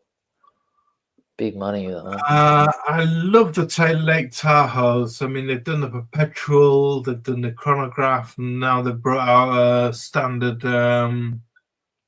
Pilot's watch in the Lake Tahoe. These ceramic watches with I love the white, just the white color scheme on them. I think they look cracking. I know a friend who's got the chronograph, and it's a banger of a watch. Yeah, quite expensive, but I think they're about 16,000, 8 to 18,000 ish, but damn nice, really nice. Yeah, big fan of the Latals. The shock absorber. These are the Mercedes AMG, and more AMG chronographs there. The Petronas team, chronographs. A few Portugueses, perpetual calendar. I seem to have got double photos for some reason. A tourbillon Portuguese chronograph. This is interesting. A retrograde chronograph. Have you ever seen one of those before? No. That's date though, because it's like. No, it's a retrograde chronograph. But The thing on the side is Oh, right. Yeah. That's a date. Yeah, that's I date. thought it was actually counting seconds in a retrograde format. Oh, yeah, right. No. It So would be cool. It would be cool if it was that that. would be cool. And someone needs to do that, don't they? Someone needs to do a retrograde chronograph. So there you go, IWC. That's the next idea for your next watch, to actually have it do a retrograde minutes on the chronograph. Retrograde seconds or something. Retrograde seconds would be even better. Yeah. Yeah. I really like the Portuguese perpetual, but it's just too big. Like, it's 44 mil. Yeah. Like 15 millimeters thick. It's just too big, man. They need to bring it down to, make it 42, like max, of ideally 41. But these 44 mil watches, I think, they're not popular because of the size, I reckon, and obviously the price. Yeah, they're not good, are they? They're well. I mean, I do like them. I mean, they're just big watch people who like a big watch. I know the man who I got in touch with to get the appointment. He has one. He wears a Portuguese, so he loves it. And yeah, they made a 40 mil Portuguese this year, I think, and so they're aiming for the smaller market. That's the Eternal Calendar. This is a dinner on the night time. Someone had one of the Quattro Spirit 25 Chopard's at dinner, and I tried it on. It's just my favorite release from last year. That's pretty cool, eh? Beautiful. Yeah. Beautiful watch. Jump power. So on to Patek. Now, if you didn't like the Cubitus when it came out, which I wasn't a fan of, they've done a 42 millimeter version. A 40 millimeter version, sorry. 40. Yeah. Now, this one I can deal with. This one is a lot more manageable. I thought the last one. Sorry, carry on. The 40 mil is more manageable, you reckon? Yeah, I think it's a lot more manageable. It's a lot more to come to terms with. It's not overpowering like the 45 was. The 45 was just too much on for a release, I think. It was overwhelming. The wings looked too big. Yeah, for sure. The whole case in general looked too big, and these look. I could wear one of these. I think my Patek Cubitus hate has gone down a bit. Yeah, gone down a bit, gone down a level, and a couple of levels, and these look really nice. I thought they look. They're all just in gold and platinum, but yeah, well done, Patek, for sizing it down. Yeah, I don't think my hate has gone down any degree. Yeah, I think you need to see them, to be honest with you. Yeah, you're probably right. You actually need to see them. There's another Cubitus with the cufflinks, couple more Cubitus. So we're going to split seconds, the 5370. What do you think of this one, JCB? I know you're a chronograph man. Well, this is my favorite watch out of all the Watches and Wonders stuff that came out. Yeah, I mean, I've always been a fan of the 5370. It's always been like the Powerball. The 5270. No, the 5370.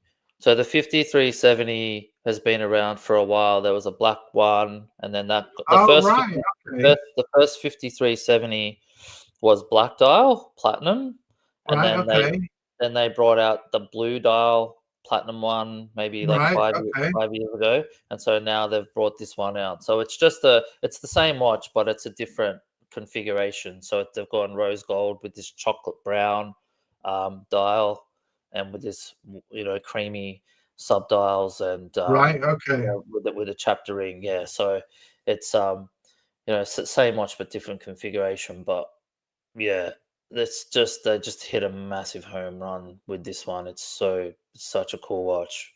It's amazing. Yeah, beautiful, beautiful watch. Yeah, I love it. Yeah, I love it. This one blew my mind. Mini repeater split second chronograph instantaneous perpetual calendar. This is the 5308. Oh, wow. 5308. So this is a minute repeater, split second chronograph, perpetual calendar. Wow, man, that's far out. That's insane. That's like if have you ever spent some time on the Patek Ground Complications page? They've got the Patek website, and then you hit the ground. There's a thing where you go Ground Complications, and it brings up all of the list. This one would be at the very top of the tree, man, because they start off. You know what I mean? They have like the Grandmaster chime at the top, and then they sort of go down. Yeah, this would be probably on the second rung. I mean, mini repeater is my favorite complication, but to have mini repeater, split second chronograph, and perpetual calendar. I'm not a fan of these windows at 10, 12, and 2, but I could deal with it on this one. You can deal with it, reckon? Yeah. Yeah, I could take it on this one. Yeah, that's a whole other level, man. It's another level, isn't it? It's just amazing. Amazing. I mean, the money that would cost, you're talking about $250,000 easy, I think. Probably a lot more. I reckon a lot more. Yeah, probably more. Yeah, probably more. Probably like $1 million, like plus. Yeah, this is a retrograde perpetual calendar 6159. I think this is one with the sapphire dial. Yeah, this is a cool watch, man. I like this one. It's like it's got the sapphire dial. Semi-skeletonized, with the sapphire dial. Yeah. It's a bit of an oddball watch. Like the actual architecture, having the date around the dial like that is a bit weird, but with that sapphire dial, it just takes it to a whole nother level. The more I saw this watch, I was like, yeah, this is sick. I really like this one a lot. Oh, Russell's just chipped into the chat. That last watch we just showed is the 1.1 million. Yeah, wow. I thought it'd be about that. Yeah. Wow. Yeah. Wow. Well, the 5370 is around 300. You know what I mean? That's the list price just for that one, and that's just a split second. Yeah. So if you're going up and up and up the tree, you're looking at about $1 million. Yeah. Blimey. Yeah. What do you think of this one? What are your thoughts on this one? I quite like it. It's gone taking a bit of cue from the Vacheron traditional sapphire dial perpetual calendar. Yeah. I like the retrograde minute days on the big fan of the retrograde days. I like it. I really like it. Yeah, I reckon this is cool. This is a bit of a sleeper piece, I reckon. Yeah. Real cool. Yeah. This blew my mind. The 27,000 M. This is the I fell in love with this. This is a death clock that they made with a 1.2 million. This is going to cost. It's got a 30 days key wound power reserve. So it's key wound, 30 days power reserve. It's got deadbeat seconds. It's got flanque enamel. So it's huge shade, then enameled over the top case. Deadbeat seconds, perpetual calendar, moon phase. Just look at that flanque. Yeah. That is just stunning. And that green, it's so cool. So vibrant. It's real nice. Yeah. So if you got a cool 1.2 million lying around, yeah, you know, there's a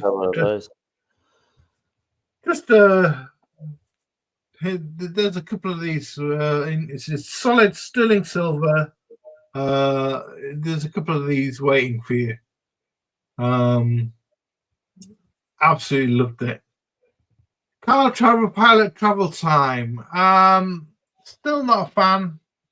Yeah. Whether it's a new model or an old model, still not a fan. Can't do it.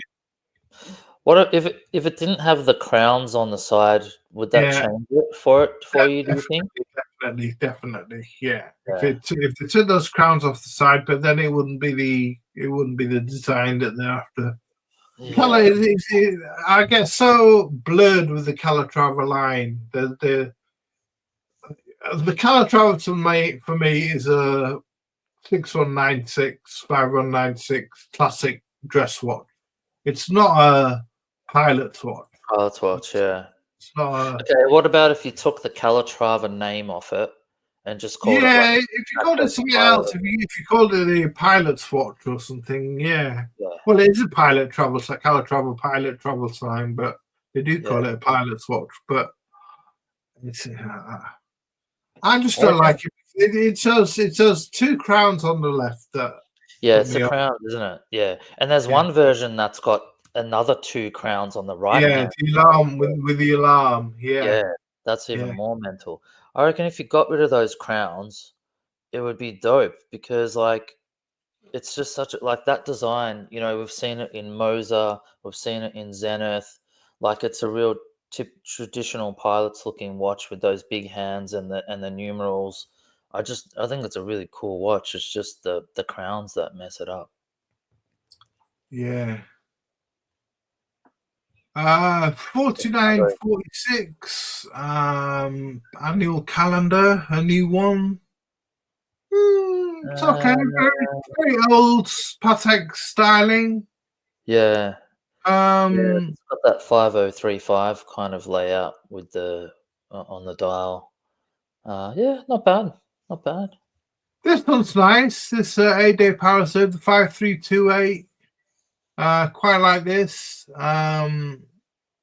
It's like looks like it's got a GMT clock on the bottom, but I think that's just a date. It's date. But what's the other hand for? Is that day and month? I don't know. It's got two hands, hasn't it? There's a window. Yeah, that's a weird one. Not sure. We'll have to. It's got the day. Russ, chime in. Power reserve at the top. It's got the day. It's got the date, the long hand. It's got the short hand, which I'm not sure what that's. Oh, maybe that's the month because maybe that's split up into 12. Yeah. It's in the month. It's in the month. That's the month. Yeah. It's sort of like an annual calendar. Yeah. Yep. Annual calendar. Yeah, that's cool. Yeah, that's a nice one. I like that. I really like that. Yeah, that's pretty cool, actually. That's pretty sexy watch. Yeah, I like that. Yeah, like Elsie says, all of these are better in pictures than all of these are better in person than in pictures. Oh, for sure. You gotta get the hands on with these. This was a beauty. The 6196. Pretty much. Sorry, Karen. Sorry, mate. I was gonna say, like, pretty much everyone I've spoken to loves this watch. Like, there's just something about this watch. Like just I'm not a three-hander guy. Like, you know me. Like, this is not my jam. Yeah. But something about this one, the color combo, the salmon with the black, like, it's fucking killer. It's a killer watch, man. Yeah, I mean, for me, this is a really respectful follow-up to the 5196. I mean, it's done in platinum. It's got a lovely salmon dial. It just looks. It's the epitome of a classic dress watch. It's And saying the new straps and dual trigger deployment deploy and shouldn't be overlooked either. Interesting. Yeah. Sorry, Jesse, but you're saying? I was going to say, like, it's just like you don't find any other luxury brand doing blacked out hands and indices on a watch. Like, only Patek does it, from what I can, from in my head anyway. They're not blacked out. They're silver. It's just a bad lighting. You sure? No, I reckon it's blacked out, man. I reckon they're blacked out. I reckon they are. I'll have a look. I'll pull it up, but I'm pretty sure it is. If you just see the silver. No, that's just the reflection. No, that's just the reflection of the light, man. That's just the reflection. What's the ref? 6196P. 6196. Yeah. Yeah. No, it's all blacked out, man. Yeah. Totally blacked out. Is it? That's what I love. Right. Yeah, it is. Yeah, it is. Yeah, I'm just looking. I'm on monochrome. You know, they've got the nice pictures. That's what I loved about it. Like, that's what is so cool about this watch, that it's like you've got blacked out hands and indices on a salmon dial in a platinum case. Like, no one else does that. Like, and even like if you think about like Patek's weekly calendar watch, you know, the one with the blacked out hands and indices, there's something so cool about that, I reckon, that no one else does. And Patek are just the masters of doing that. And so whenever I see a blacked out Patek watch like this, it ticks the box for me. It's just awesome. Yeah, this is an absolute winner. Yeah. These weren't for me, but they'll appeal to somebody, probably the lady out there. These quartz, I think this is a Nautilus with a diamond bezel. Again, these Nautiluses with diamond bezels, not for me, but for the ladies. Yeah, no. The 24 automatic in gold. Couple more 24s. And this overly done Nautilus in hot jewelry one. This is for the rappers out there. Oh man, yeah. Wow. Yeah, definitely for me. On to Tudor. The Black Bay 68. So this is a new 43 mil watch, as if Tudors weren't big enough already at 41. I mean, like, what the fucking thing is, what is it? It's 41 anyway, and then so they've gone, like, it was this big slabby sided watch to begin with, and now they're bringing out a 43. Like, I just don't get it. Like, I don't get it, to be honest with you. As if they were big enough already. They bring out a 43 mil Tudor, which will probably be another couple of mil thick. Yeah. So people are saying the watch are getting smaller, but they're getting bigger. I like the colorways are cool. You know, the blue dial with black bezel, particularly. I like that one. You don't see that in any other Tudor. No other Tudor Black Bay has that. So they should put that in just the regular Black Bay.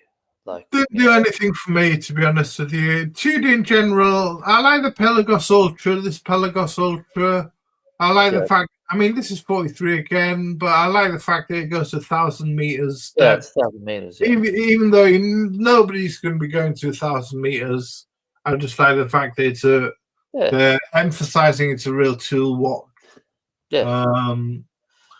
Yeah, someone will buy it because it's. These didn't do anything for me. These new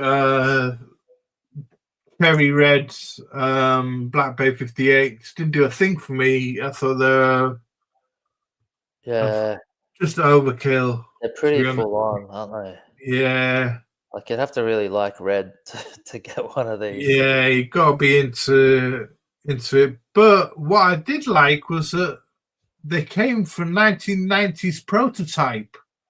So if you look at this 1990s prototype, they've ripped everything off this. So this has got a Mercedes hand instead of a snowflake hand. Oh, got the Tudor shield there. It's on an oyster bracelet. So this is 1990s. 1990s, yeah. It probably should have stayed in the 90s. It's a diving watch prototype, so whether they should have kept it in the archives, but they've taken all the. You see the one on the top left, which is the nearest to it. It's pretty much the same rip-off, but just for the snowflake hand. Yeah, yeah. So it's very niche, you know. Like, it's very niche, that color. Nothing special. Yeah. This the Black Bay Pro in opaline. This for me, they should have released this in the white dial first instead of the black dial. Everyone was screaming out for a Polar Explorer 2 alternative. Then had the 105 UTC, and then Tudor, if they'd have brought this out originally a couple of years ago instead of the black dial, they would have milked the market, I think. 100%. Yeah. They should have brought it out at the same time, right, as the black one. Yeah. 100%. Yeah, that looks great. That's a cool piece. And this is another one that Tudor had, a blue dial ceramic or carbon. I'm not sure. Ceramic, I think. It looks ceramic.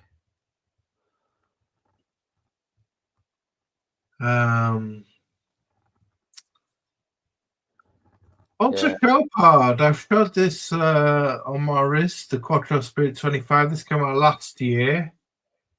They had a few releases for Year of the Dragon, the Quattro Spirit Jump Hour in Year of the Dragon watches, and another one with the Year of the Dragon. Yeah. These were the main, apart from one of the LEC ones which I didn't get a photo of, which was just a three-hander, which is beautiful. They're doing a lot of perpetual calendars. This is a Lunar 1 perpetual calendar. Is that like a salmon dial, maybe? That's like a sort of salmon-y dial, yeah. It's like Yeah, that's pretty nice. Yeah, I feel like top-end LUC is pretty good stuff, man. Top-end LUC is great stuff. Yeah. It's really underrated. 100%, yeah. Like, it's really underrated. They're playing in a pretty, like, they're in their lane. They know what they're doing. They pull out some big guns, and it's just. I mean, here's the same Lunar 1 in a blue dial. Then there's the Flying T Twin Perpetual. So there's a Tourbillon, perpetual calendar Tourbillon. I didn't take any photos of the Alpine Eagle because I got all Alpine Eagles out last year. And sparkling gem set ones that were blinged out and just bling, bling, bling, bling, bling. Yeah. So it was too much for me. That's fair enough, mate. Here are some Oruses, which for me were a bit meh. Orus point to date, big crown point to date in different colours. They've done a yellow one, which was popular with a lot of people in the stellar yellow, which I didn't get a photo of. These were a bit boring for me. The standard Orus, big crowned. They got an anniversary edition there, which doesn't look any different from the standard Orus big crown point to date. For me, maybe in bronze. Yeah, it's not a bad looking watch though. Yeah, not bad looking watches. No, I'm not dissing them really, but there wasn't. It's not bringing much new. Not bringing much new. No, it's just the point to date range in a different. But I guess that's what brands do. They just do different dial colors, don't they? Yeah. Exactly. And then the Kermit and the Miss Piggy, which we can skip really. We've seen them, and that's like 3 years old by now, isn't it? It is 3 years old. Yeah, the Kermit's 2 years old. The Miss Piggy was brought out this year. Okay. Yeah. Grand Seiko. I was hoping Ben would be on to talk Grand Seiko with us, but he couldn't make it. Most of these were already released, and okay. I'm not too familiar with the brand, so I couldn't tell you which ones weren't released this year. But they finally come out with the micro adjustment this year, which a lot of people are happy about. Yeah, it's about time. I love their dials. I'm a big fan of Grand Seiko dials. They're masters of dials, and they do some great work with the dials. Oh, man, that dial looks cool. Yeah, that's nice. They really do nice dials. That's a tensograph. Tensograph, yeah. I just like, why is the hour hand so thick on that watch? Like, imagine when the hour hand is like over the chronograph. Your chronograph, you won't even be able to see it. It's bizarre. It's a weird design choice that they went with. Yeah, God, that's a good point. That. Yeah, I haven't thought about that. Some more of their new dial. I think that's a new dial. Yeah, that's pretty cool. That was a new one. There's gemmed out, blinged out diamond one. What the hell? I've never seen something like that before from Grand Seiko. That is mental. Yeah. That's a bit too much for me. And then these ones, which are their masterpiece collection, which again I don't know whether these were old watches or new watches. I know that the Kodo Constant Force isn't a new watch. Yeah. And a couple of I think that's the Shunbun. And these also onto Zenith. Zenith. They had a couple of it's their 160th anniversary, like you wearing yours. They had a couple of these in one of the windows, and then they had this. They went all blue. Oh my god! They say it's after the star in the sky. They're going for the blue sky, which is Zenith's signature. They say Zenith's signature color. I don't know what they're doing. I don't know what they're doing either. JCB with these blue ceramic cases. Doesn't it just look like plastic, doesn't it? Like I don't know what they're doing. And they come in a trio as well. They come in a box set. Yeah. Really? Okay. The Defy, the Chronomaster Sport, and I don't know whether it's a Pilot watch as well. Yeah, that's a Pilot. Yeah, that's the Pilot. They come in a box set. So here's the Chronomaster Sport. You have to buy all three. You can't buy them. I think you have to buy all three. Yeah, it's an anniversary box set. I was gonna fucking buy that. But someone's gonna buy them and split them up, and you'll be able to get them secondary. But look, it says inspired by a star in the sky and our signature blue, we celebrate the elements that make us stand out. What a load of garbage! I mean, I've never heard anything such garbage at all. The thing, Zenith is just a fucking weird brand. Like, they've got like so much good stuff and they've got so much bad stuff all together at the same time. It's just really bizarre. Yeah, you like me, Chili Badger. I have to swallow some sick. No ceramic fanboy. And Turtle Knight says, what a useless sentence. Exactly, Turtle Knight. Look at it. Inspired by a star in the sky and our signature blue, we celebrate the elements that make us stand out.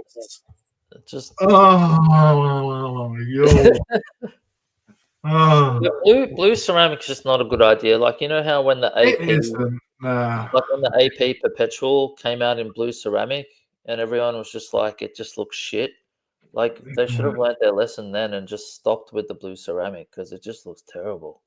It just looks like Lego. So they brought out a few from their archives and had them in cases in their old models. Yeah, look at that.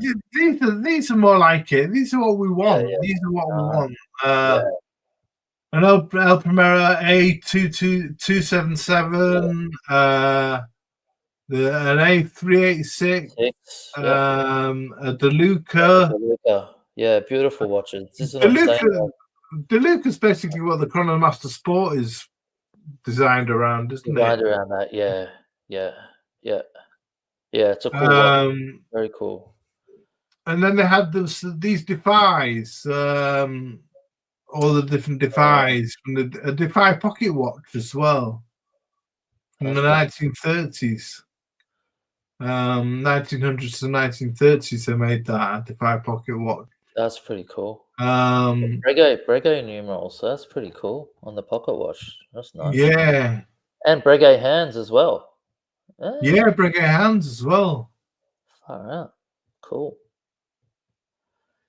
Yeah, these Defies should have stayed in the 70s. I don't know why they revived those like 5 years ago or whenever they did. Yeah, they revived that one at the top, didn't they? Yeah. Like, who has anyone even bought that watch? I don't know. And they revived that Defy Diver, didn't they, last year? Yeah, and the Defy Diver as well. Like, they're just frustrating as a brand, Zenith. They're really frustrating. Like, they bring out some really good stuff every now and then, but they're like Breitling, Zenith and Breitling, both of them together. Like, they should go to design school and just get some designers in to just give them some proper design language and move them in one direction. They're all over the shop. They're just too fucking over the shop.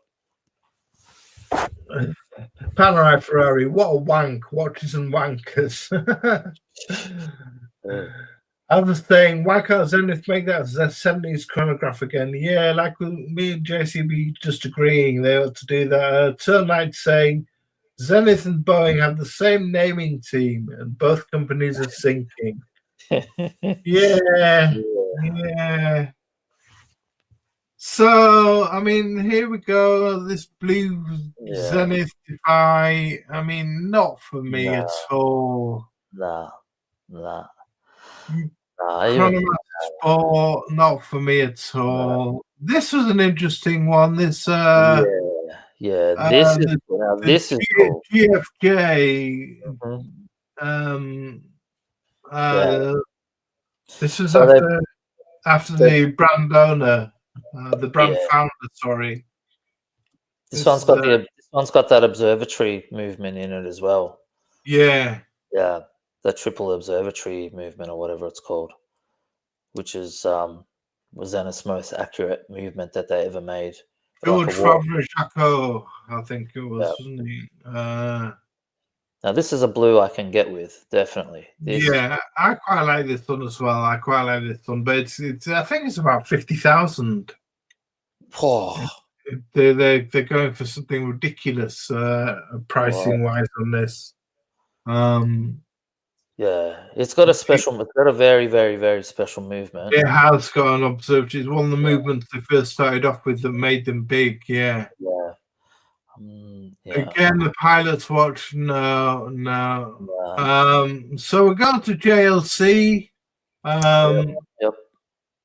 They had some interesting pieces. I don't know. I've got multiples of these. There are some interesting pieces. A lot of perpetuals there with tourbillons.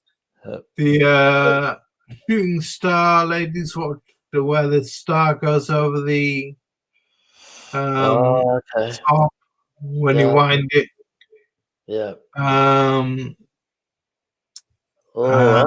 Nice JLC chronograph perpetual calendar. I like that. Another perpetual calendar chronograph. That's the red gold one, I think. Is that rose gold or is that yellow gold? Looks like rose.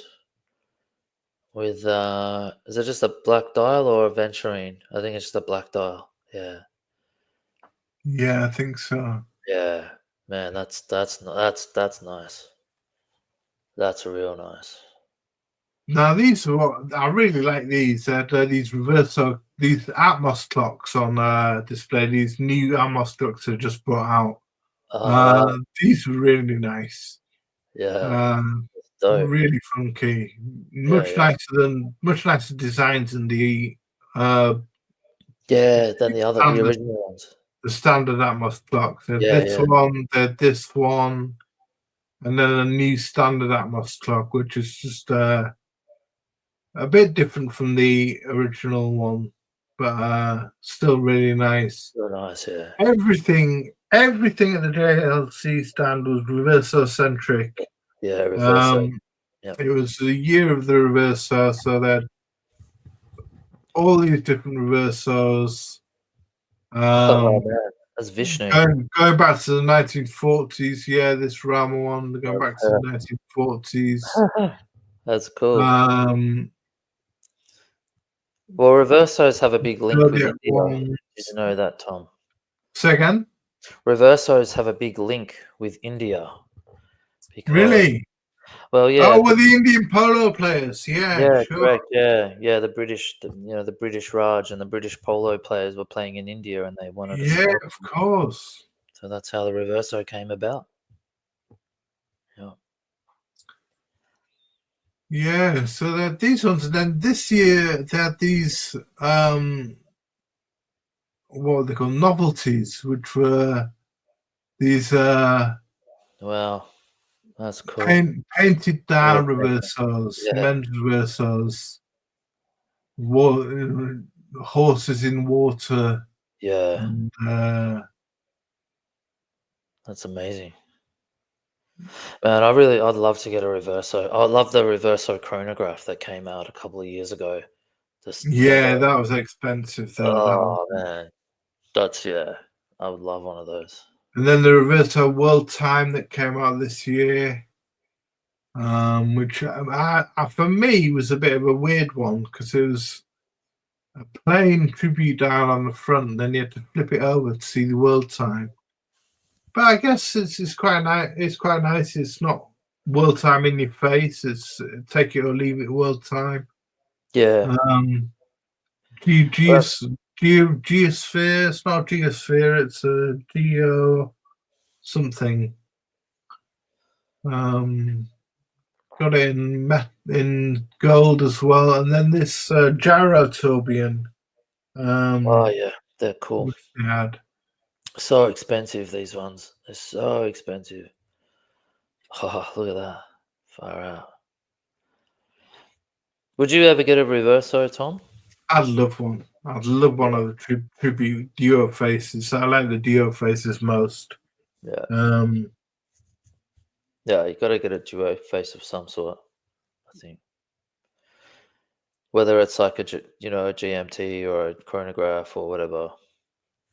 Yeah, and then Vacheron. Some cool stuff from Vacheron. They brought out their museum pieces. So they had a lot of the older versions. 29B, the classic twin beat perpetual, which runs at different power ranges. The beautiful 929 pocket watch. Looks like a Rattrapant. Split second chronograph, that one. With calendar. Pink gold 970s watch, which looks quite Cubitus-esque. Yeah, it does.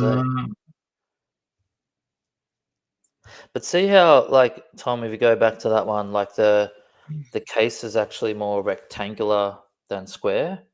Yeah. That's what makes it classy, I think. That's what makes it, like, the dimensions, it wears so much better on the wrist because it's more rectangular.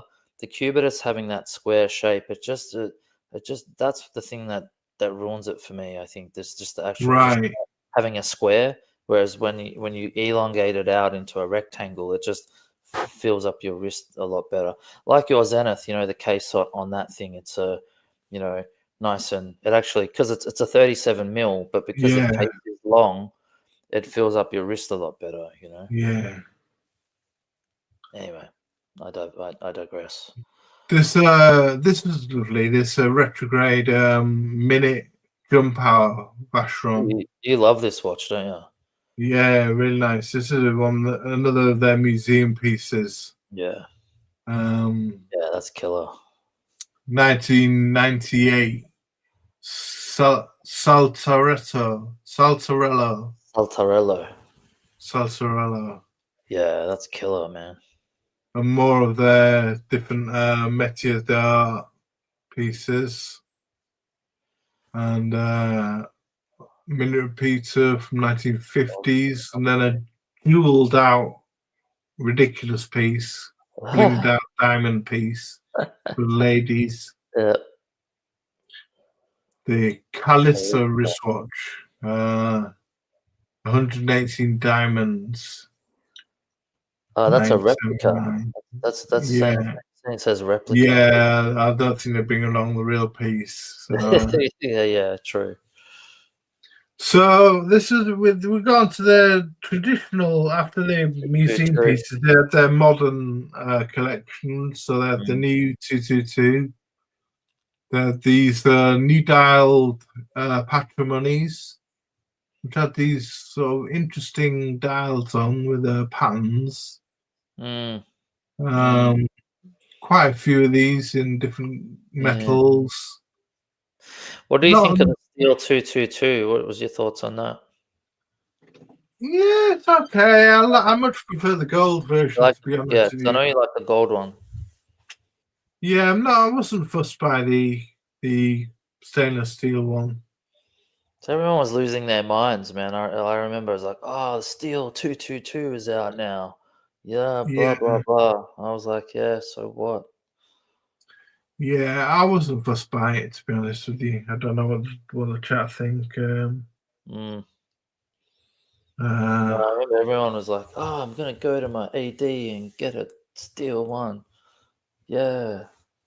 There's a retrograde date, patrimony. I mean, these all didn't do much with the patrimony apart from these different dials, these different pattern dials, which I guess if you're in the market for it and you're arty and you want a pattern dial, go for it. Fill your boots. They're a bit Daniel Wellington, these watches, aren't they? Don't you reckon? Like, they're just like, whatever. They're just design-wise. I guess. And the ladies' pieces, again with these fancy dials. These were what I loved. The anniversary pieces. Yeah. These were bangers. Now, I'm not a fan of open heart cases or skeletonized, but these I loved. A date, Tourbillon. Look at the retrograde date, the way it tells the date on here. On the outer ring, and then this is a Tourbillon with the Maltese cross. Yeah, this one telling the date as well, which is a calendar.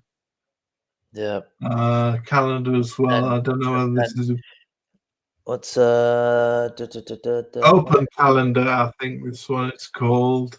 I've got the names coming up, and then this one, which is this one's a perpetual, I believe. Okay.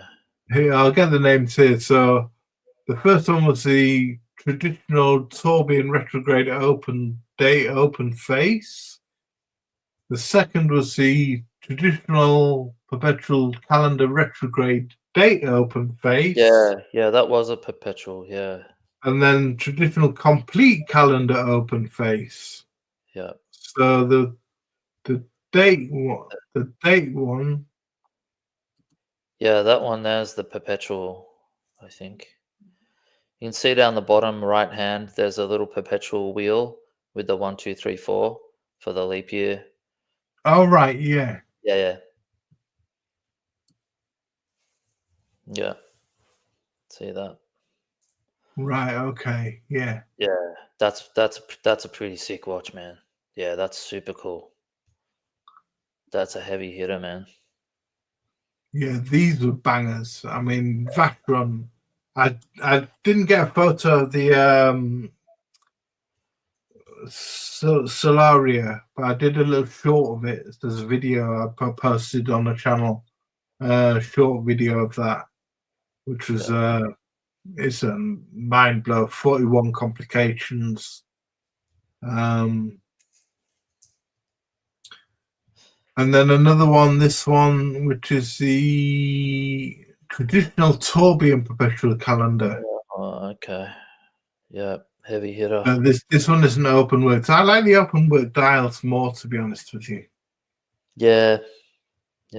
These ones look, they're just bangers. They look gorgeous. And they're just so much more interesting, aren't they? Like they are, aren't they? Yeah, totally. Like that's where I'm coming from with skeletonized watches, Tom. It's like when you look down, you can see into the movement, and you can, like you can sort of get lost in there for a little bit. You're not just looking at a plain dial with 3 hands. You know what I mean?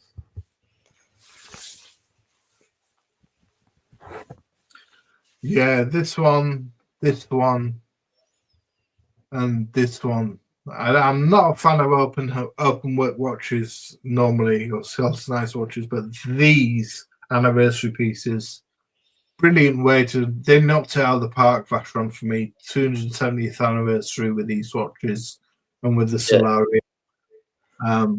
Banging watches. Yeah, agreed, mate. We're just getting to the end. Cartier, they brought this Privé tank de Guiche, I think it's called, from their archives. Going to be 50,000 for one of these. I love it, but it's too much. $50,000. Yeah, 52,000 for the gold and the yellow gold, and this one is going to be even more, 55,000, I think. Man, that's so cool. It's funky, isn't it? It tells you got the hours on the side, so you have to hold your wrist like that. Just your wrist. Well, when you do that, then the minutes sort of make sense as well. Yeah. Yeah, it's cool. It's real cool. Yeah. Panerai, just coming up, last brand, Panerai. Interesting watches. They brought a couple more luminos, and see you yawning with this one. You're not a Panerai fan, yeah. Here's Archie. Oh, the big fella. I bumped into Archie in the Panerai booth, and we swapped watches. He tried on my Datejust, and I tried his Bregster. What did you think of the Bregster? I like it. I'm a fan. Yeah. Okay. It's not too thick. No, I like it. I saw it. He wore it in London to the Bro House, and I liked it there. And yeah, I like it. I think he ought to keep it. Okay. I'm a fan. What do you think? No, I'm not really a fan of this one. I'm not a fan of it. Yeah. No. I just think it's a bit too much. Like the dial is there's a bit going on there, and then this one is really thick. I think it's something in the like 16.5 or something like that. Really, like it's real thick. Yeah, it's not my jam.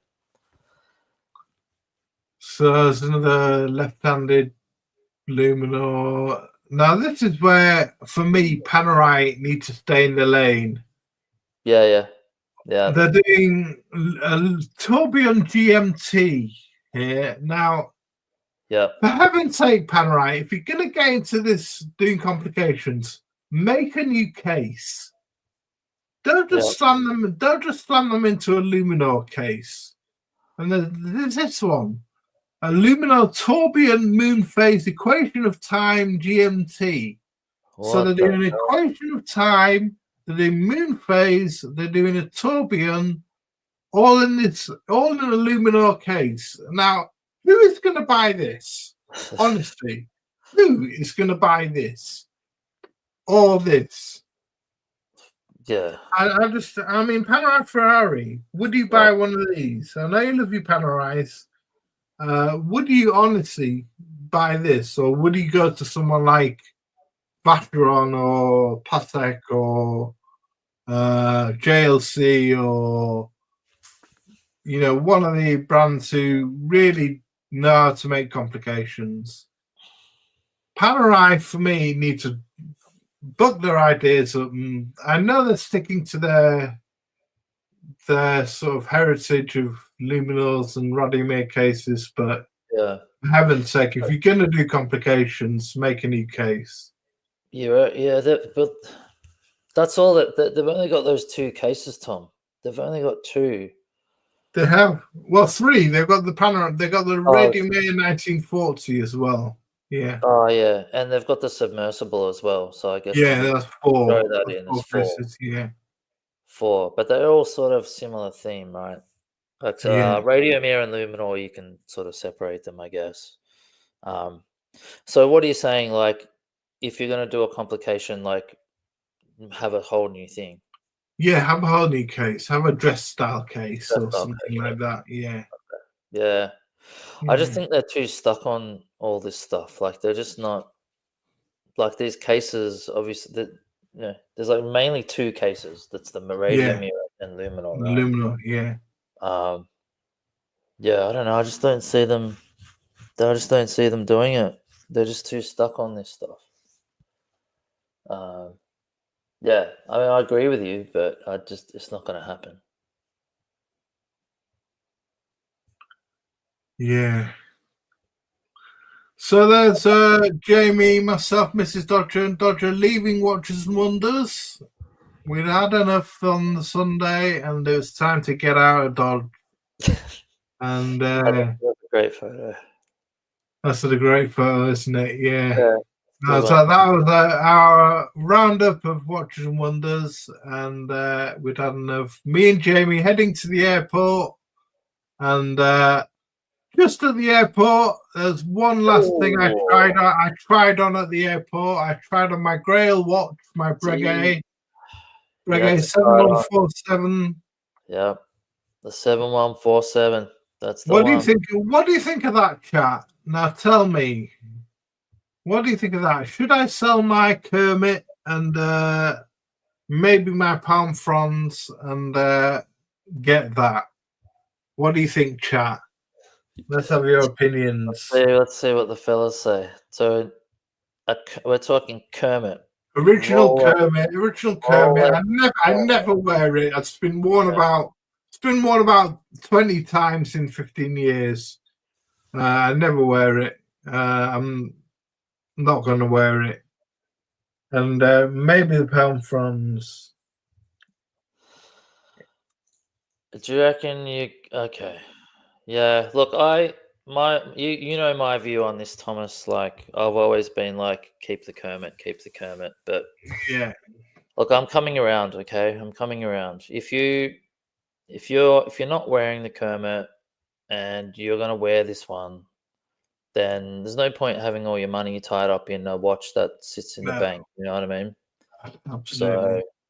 So, you only live once, mate. Go and put the money into something that you're going to wear and that you're going to enjoy and that you really love. Because I know you love this watch. Like, I've been lusting after it for 5 years. I've been going to the EAD, trying it on and trying it on in different places and lusting after it. And it would be my exit watch. It would be my exit watch. Yeah, basically. Do it. All right, so let's put it in. So put in one in the chat if you think Thomas should do it. 2 if he shouldn't. I'll start off. There we go. We're doing it. Do it, Tom. So yeah, if you sold both the Rolex, you'd have the coin to get this. Oh yeah. I mean, if I sold just the Kermit and put a little bit more to it, I'd have enough to buy the used one.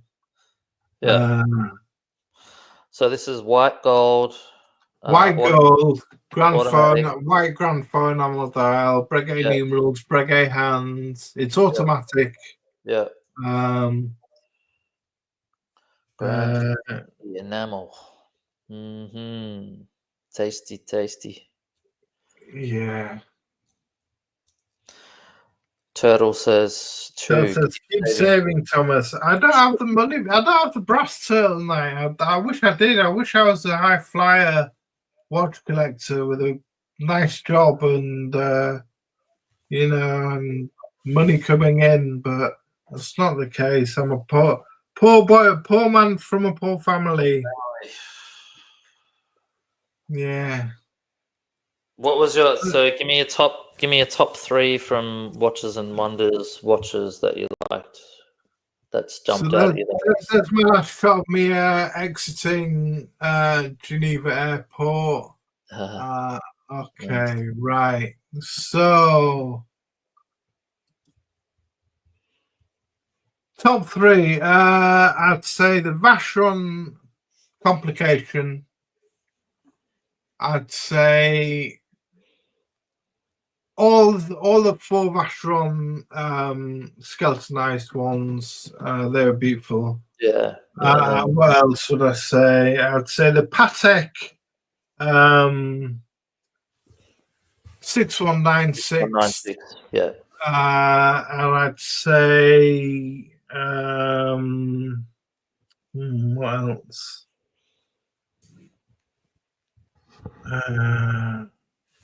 A lot of people have been saying things like the Nomos, which I didn't cover, the gold Reverso, the yellow Oris, the Nomos World Time. What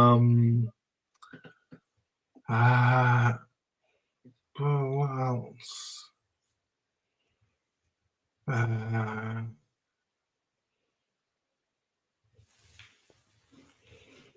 I think of that. I quite like the. I guess I'd have to go for that Patek clock. That Patek clock. Oh yeah, the desk clock. The desk clock. Yeah, that was pretty cool. Yeah. Did you have any favorites that came out?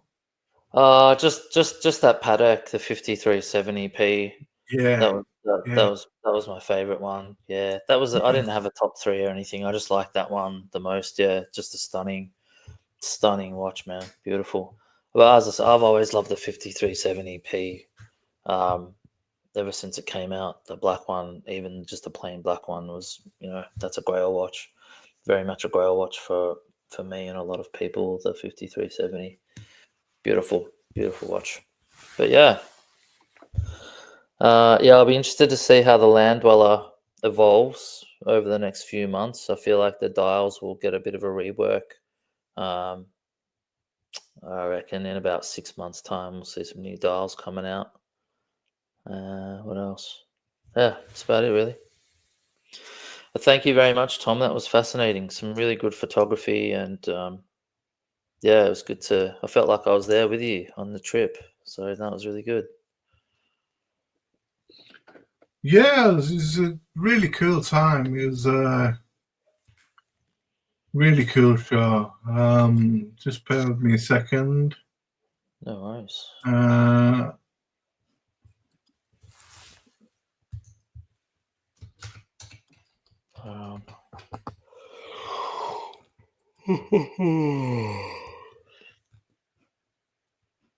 You gonna go again, or are you like done, do you reckon? I've been 3 times now, and it's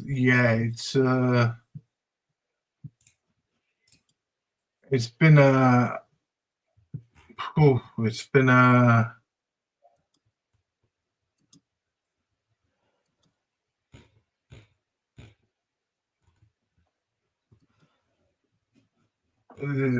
a really good every time.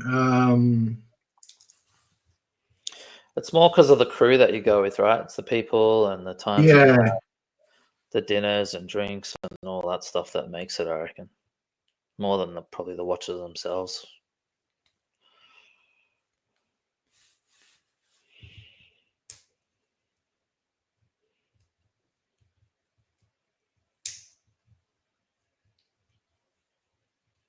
So what are you up to there, mate?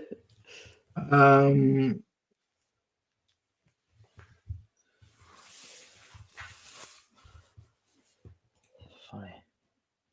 Hold on.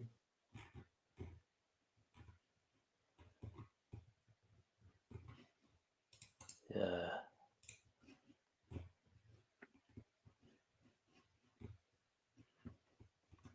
Yeah, I just want to post a link to Watches with Dennis's stream, which is happening in an hour and a half. It's a really good stream. And I also noticed that there's both Marcelo Time and the Horology Dungeon going on at the moment. So if you want to head over to those guys, yeah, cool. I might jump over. Go check them out. But thank you everyone for joining us. Really enjoyed seeing you all in the chat. Thank you, Underachieving. Thank you very much. Yeah, thanks Till Night. Thanks Panerai Ferrari. Thank you all of you. Thank you all of you. Yeah. Bye bye, Chile. Take care, and that's what we got to say. If you enjoyed what we did, guys, please give us a thumbs up. And if you're not subscribed, please subscribe for future shows. And hit the bell icon, all that jazz. So yeah, from JCB and myself, we'll bid you farewell and take care. See you guys. Yeah. See you later. Take care.